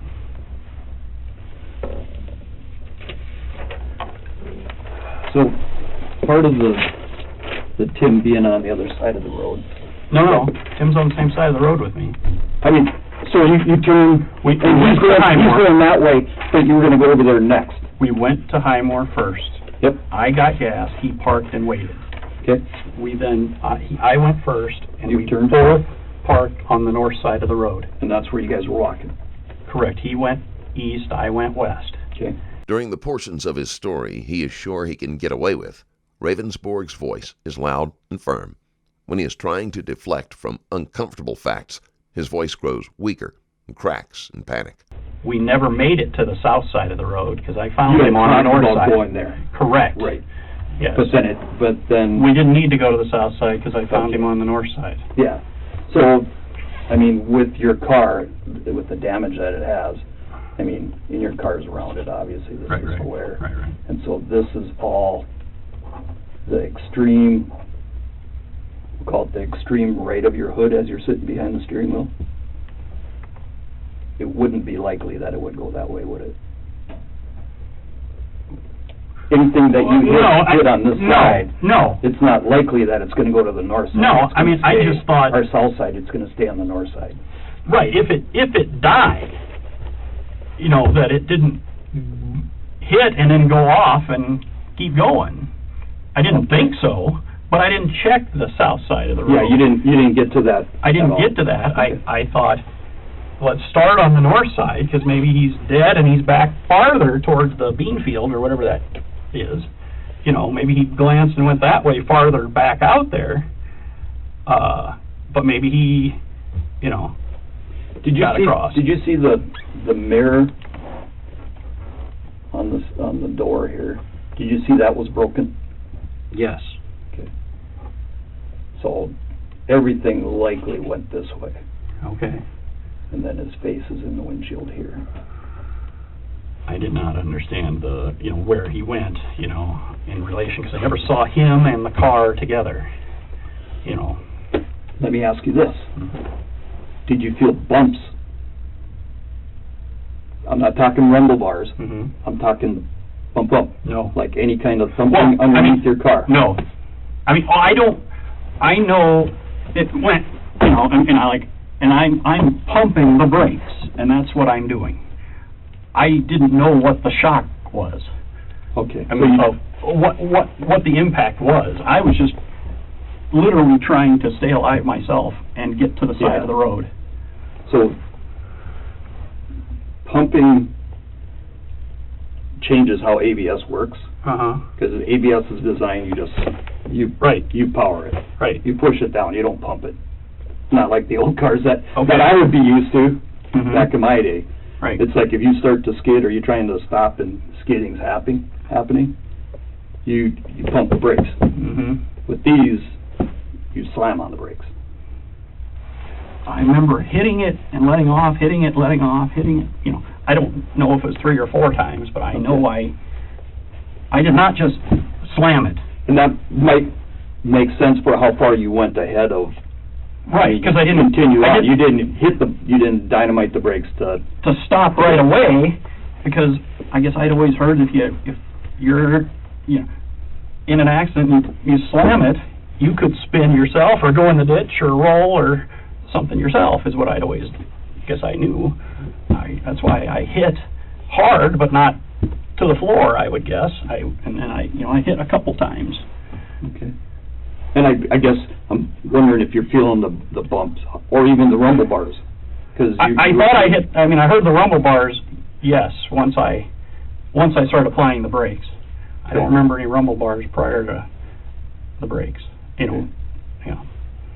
So prior to stepping on the brakes, you don't remember the rumble bars at all. No. Okay.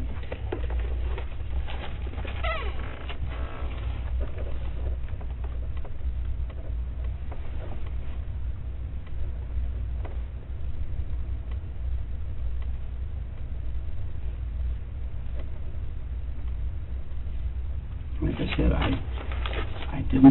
I'm not looking over at him, now that I know it's a him, or what it was. I would say I'd describe it as tunnel vision. I mean, I was now trying to try to get over and stop. I did not know it was a man until the next day. So your initial statement where you said... I hit something, because I didn't know what it was, but I'm assuming it's a deer. So... Assuming. I didn't know what I hit until impact. That's a quote. Okay. What does that tell you? Upon impact, I knew what I hit. Okay. Say that again, if you would. The strain of the interview is getting to Ravnsborg. He shifts and fidgets more and more as he sees that he is unlikely to be able to talk his way out of trouble.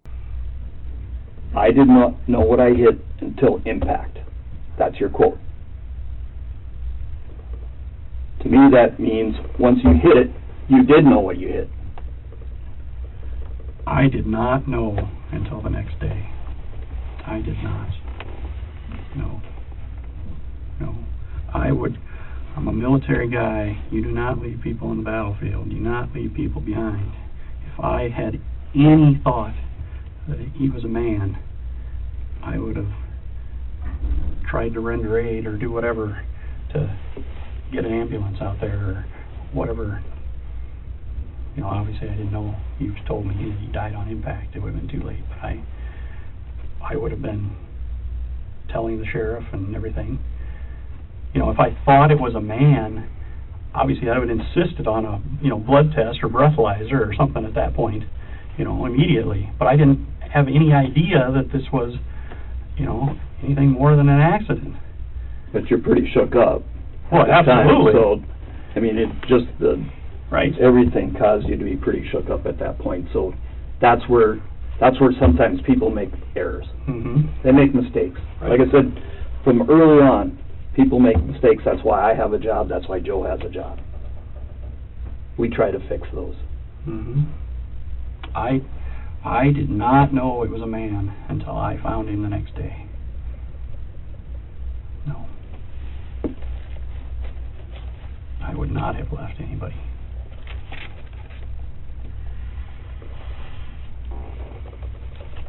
I had not even fathomed that a man would be there in the dark.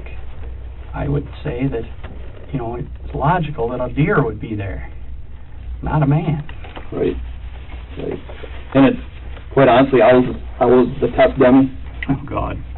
I was the guy walking down the side that they drove by, and I was wearing a blue shirt just like that guy, blue jeans. I volunteered because... And carrying his flashlight. And carrying the dead guy's flashlight to see what they would see. They videoed it. It's pretty apparent. It was pretty apparent that you were not looking at the road when that happened.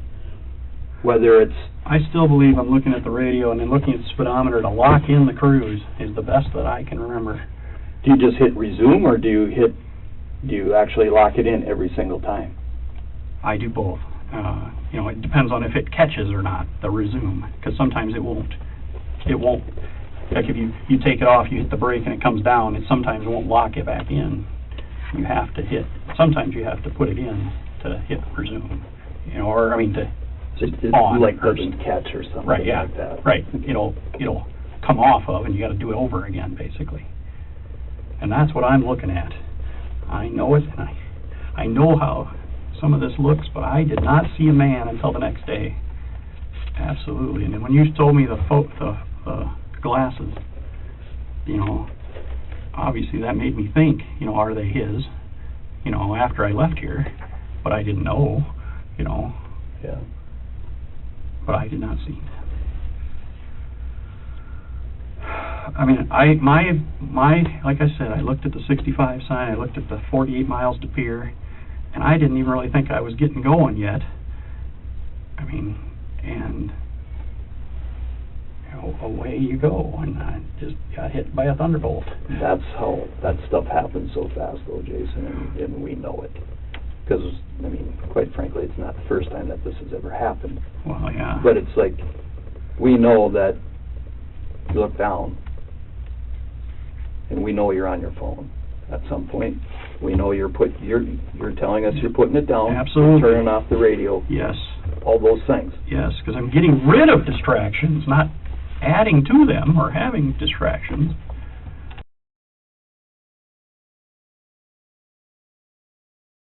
On the stuff. Well, you told me that you had a search warrant for my car.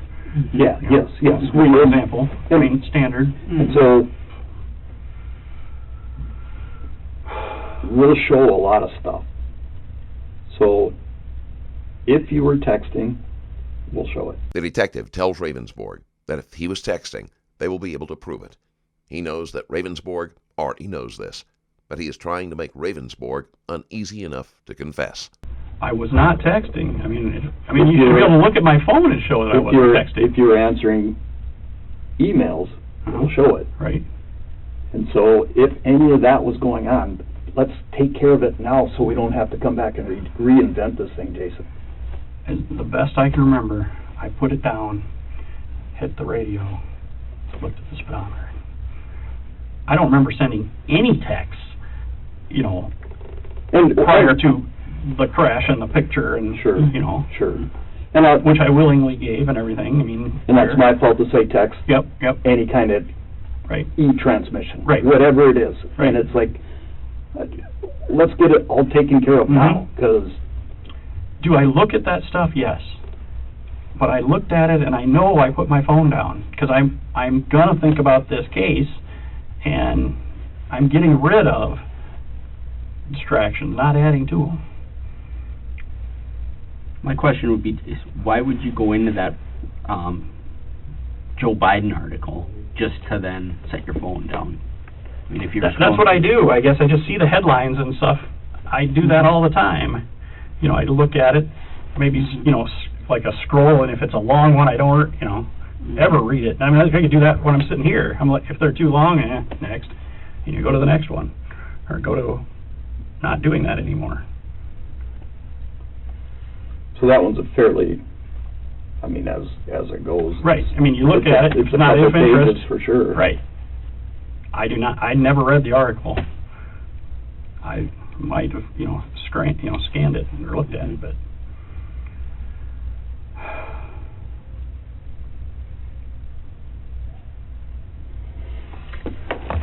so where do we go from here? How long till? Well, we're still gathering stuff. Mm-hmm. I mean, we wanted to get you up to speed. Mm-hmm. We wanted to.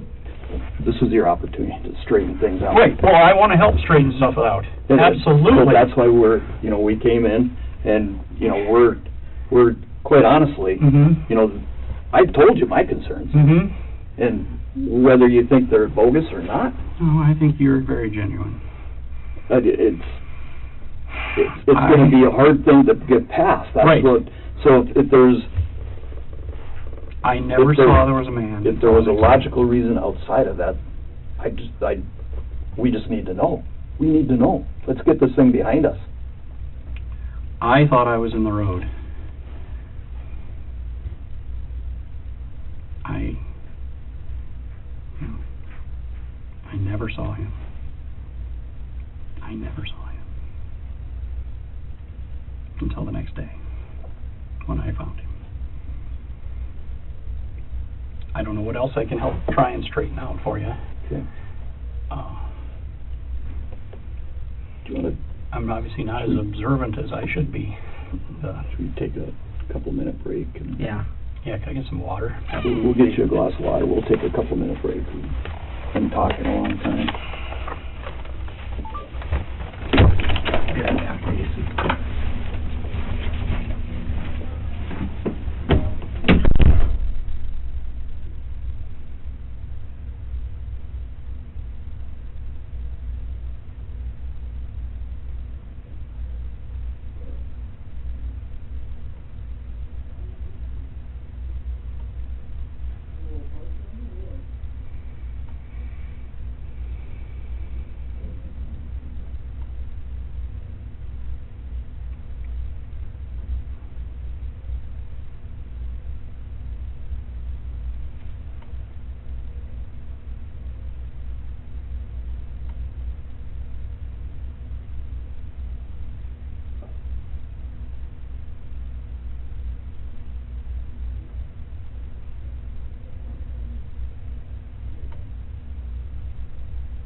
They resumed the interview after giving Ravnsborg a short break to think.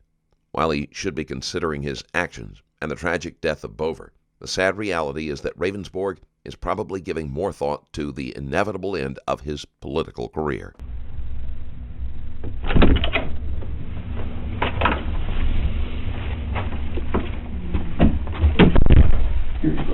Thank you.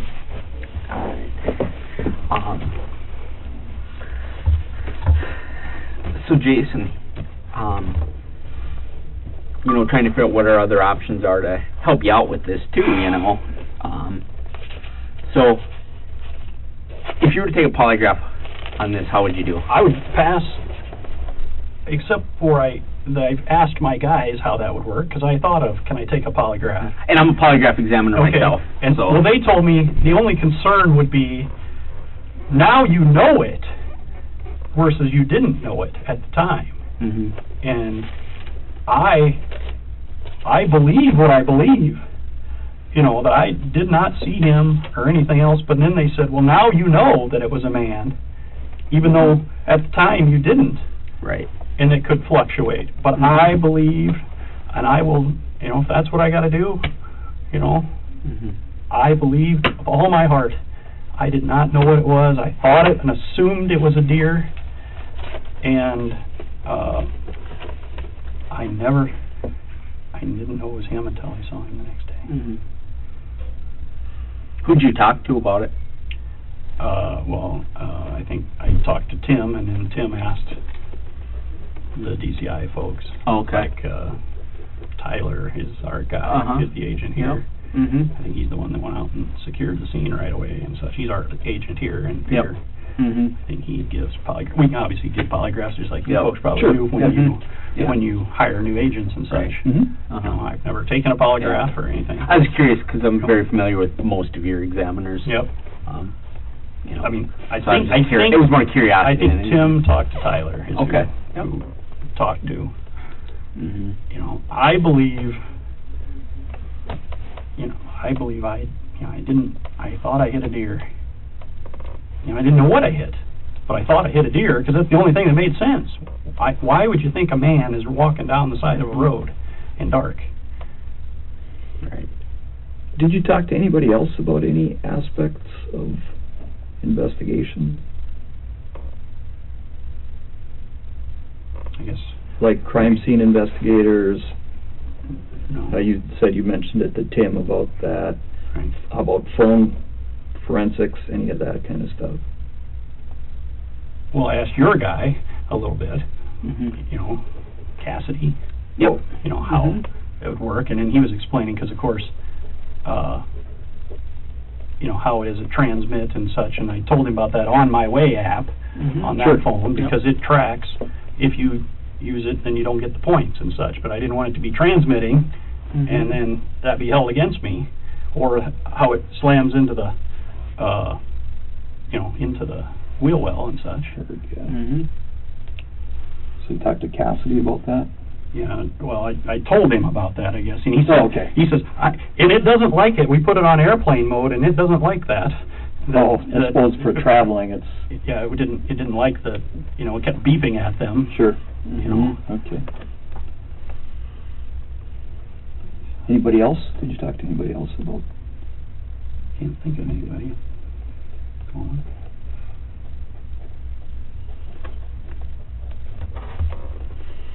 Because you guys have your own unit, don't you?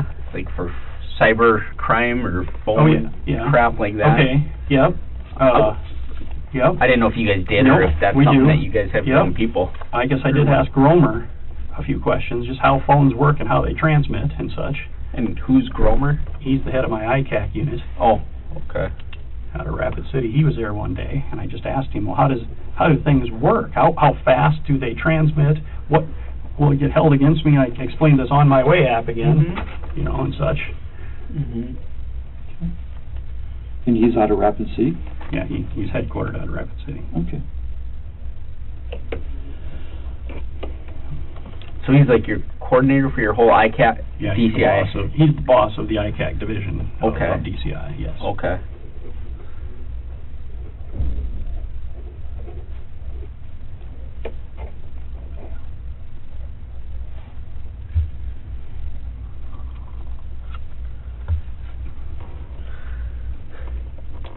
Ravnsborg has been fishing around for information to see if there's anything that might incriminate him. When asked if he would be willing to take a polygraph, he agrees, but does not sound confident about it. So if we arranged for a polygraph, you'd be willing to take one? Yes. Okay. Absolutely. Okay, we have, your guys, obviously, Right. we can't do that. Right. And our guys have to do theirs in North Dakota, just like your guys have to do them in South Dakota, because they're licensed there. There's licensing issues. I guess if you're asking, I'll let you ask first. If you're asking if I'll go to North Dakota, hell yes, I'll go. If that's what it takes or whatever. I didn't want to put words in your mouth.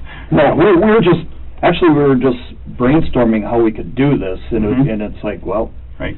We could have them come to Bismarck, and one of our guys there could do it. I'm willing to do that. Yes. Okay.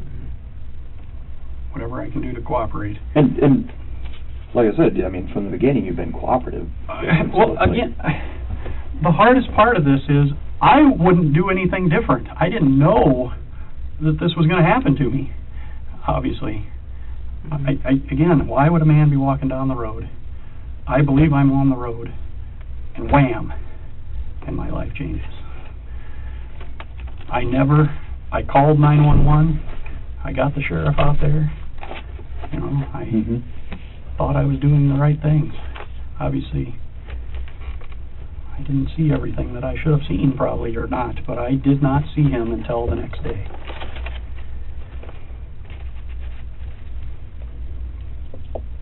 Well, quite frankly, we're going to continue on. Okay. We're going to keep doing our stuff. Like I said, we got. We've been spending a lot of time. And that's because we want to do a thorough job. We don't want anything. How about? So do you have any? Obviously now we got to set this up and such to go up there and everything. But do you have any kind of time estimate before you'll do your report? And then where does your report go? To that county. Good. That's the first night I was dead. The governor did a press conference and said I was involved in a one-car fatality, and my whole family thought I was dead. Sure. And I would like, obviously, a chance to know what's happening, before it's on all the media. And we don't control. I understand, but I didn't know you were sending it right to the governor, first. We didn't. No. That you were going to send the report when it comes, or what? No, we're not sending it to the county. We're not sending it to the governor. I'm the case, so I have my reports set up to go to the Highway Patrol, because they're technically the lead on this, so they need to come, and the Hyde County State's Attorney. That's it. Okay. Right. So actually, honestly, for a very high-profile case, I have a very short distribution list on this, because it's... As many other people would like to get the reports, there's no reason. The governor says she's going to put them out all when they come. Right. Yeah, sorry. Right. That's a freight train that we're not going to stop. I'm not going to stop. Can you tell me, is my toxicology back or anything? Can you tell me any of that? I'll tell you it's zero. Right. Just like you knew. Yeah, absolutely. You knew that. And we followed up, with the folks that and I don't know if they called you or not, and I don't care if they did. Because I talked to the waitress, and I talked to the bar owner. Okay. I talked to those people, and I knew what it was going to be, but we had to do your due diligence. Absolutely. And the HP that came there was because I told him. Okay. I told him, I said, just go do it. I didn't know you from Adam. I said, maybe not. Right. But either way, we need to do this because it's the right thing to do. And so they did it on my bequest. Okay. Because at that time I already knew that I was the one coming down here. And so we're just going to... I wanted to make sure, if you were or if you weren't. Absolutely. It was going to... Right. Granted, it's a little late, but it's better than nothing. If we didn't do it, then public perception would have been that you were completely annihilated out there driving. Well, that's what they said anyway. Yeah. But I did not have any alcohol. How about, can you tell me if his toxicology's come back? We don't have any of that yet. Okay. They said that might be a while. Yeah, we don't have that yet. And that's out of our hands because that went to Ramsey County, Minnesota. Right. So, and how about the accident reconstructionist expert out of Wyoming? Well, they have the 3 guys working that are construction guys here, reconstruction guys here, and then they're working in conjunction with him. So that's still it's all new. This has been labor intensive, quite honestly. Absolutely. And as the interview winds down, Ravnsborg clings desperately to anything that might strengthen his story. We're honestly trying to get everything covered. And we got calls of, from North Dakota taxpayers of why we were paying to do a South Dakota investigation. And, we know we've done ones for you folks. I mean, last year there was an auditor issue we investigated. It goes back and forth. Right. And the general public doesn't know it. But how else do you maintain the integrity? Amen. So we just do it. And generally it's not advertised as widely as this is. But I think they wanted to make sure that it wasn't, as one of the cousins said, another big cover-up. Right. Oh, well, yes. I won't say anything. Yeah, so that's that. Any other questions? I have nothing. I don't have anything at this point, Jason. I appreciate you coming in. Just thank you for all your cooperation. Yeah. We do appreciate it. We hate to be the bearer of bad news, but it is what it is, and we look at what we're doing and what we're seeing as evidence. That's the best we can do. I did not know it was a man until the next day. I'll go to my grave saying that, and I'll happily take a polygraph. So. Okay. Alrighty. Well, we'll work on that angle, and we have the prosecutor in the loop too. Okay. So we'll just keep going forward and see what we find out. Okay. Thank you. Thank you. Lock you out.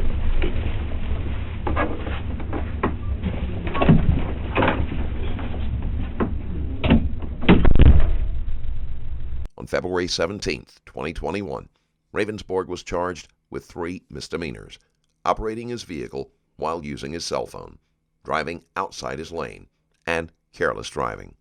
Prosecutors chose not to charge Ravnsborg with vehicular homicide or second-degree manslaughter, and South Dakota has no negligent homicide law. On August 26, 2021, as part of a plea deal, Ravnsborg pleaded no contest to making an illegal lane change and using a phone while driving.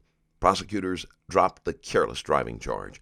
Ravnsborg avoided jail time but was fined $1,000 and ordered to pay court costs. In 2022, Jason Ravnsborg was impeached, and the state Senate voted to permanently ban him from ever holding office in the state of South Dakota. Hopefully you enjoyed the video. If you did, there is a Patreon link in the description where you can support the channel further. Thank you for watching. I'll see you in the next one.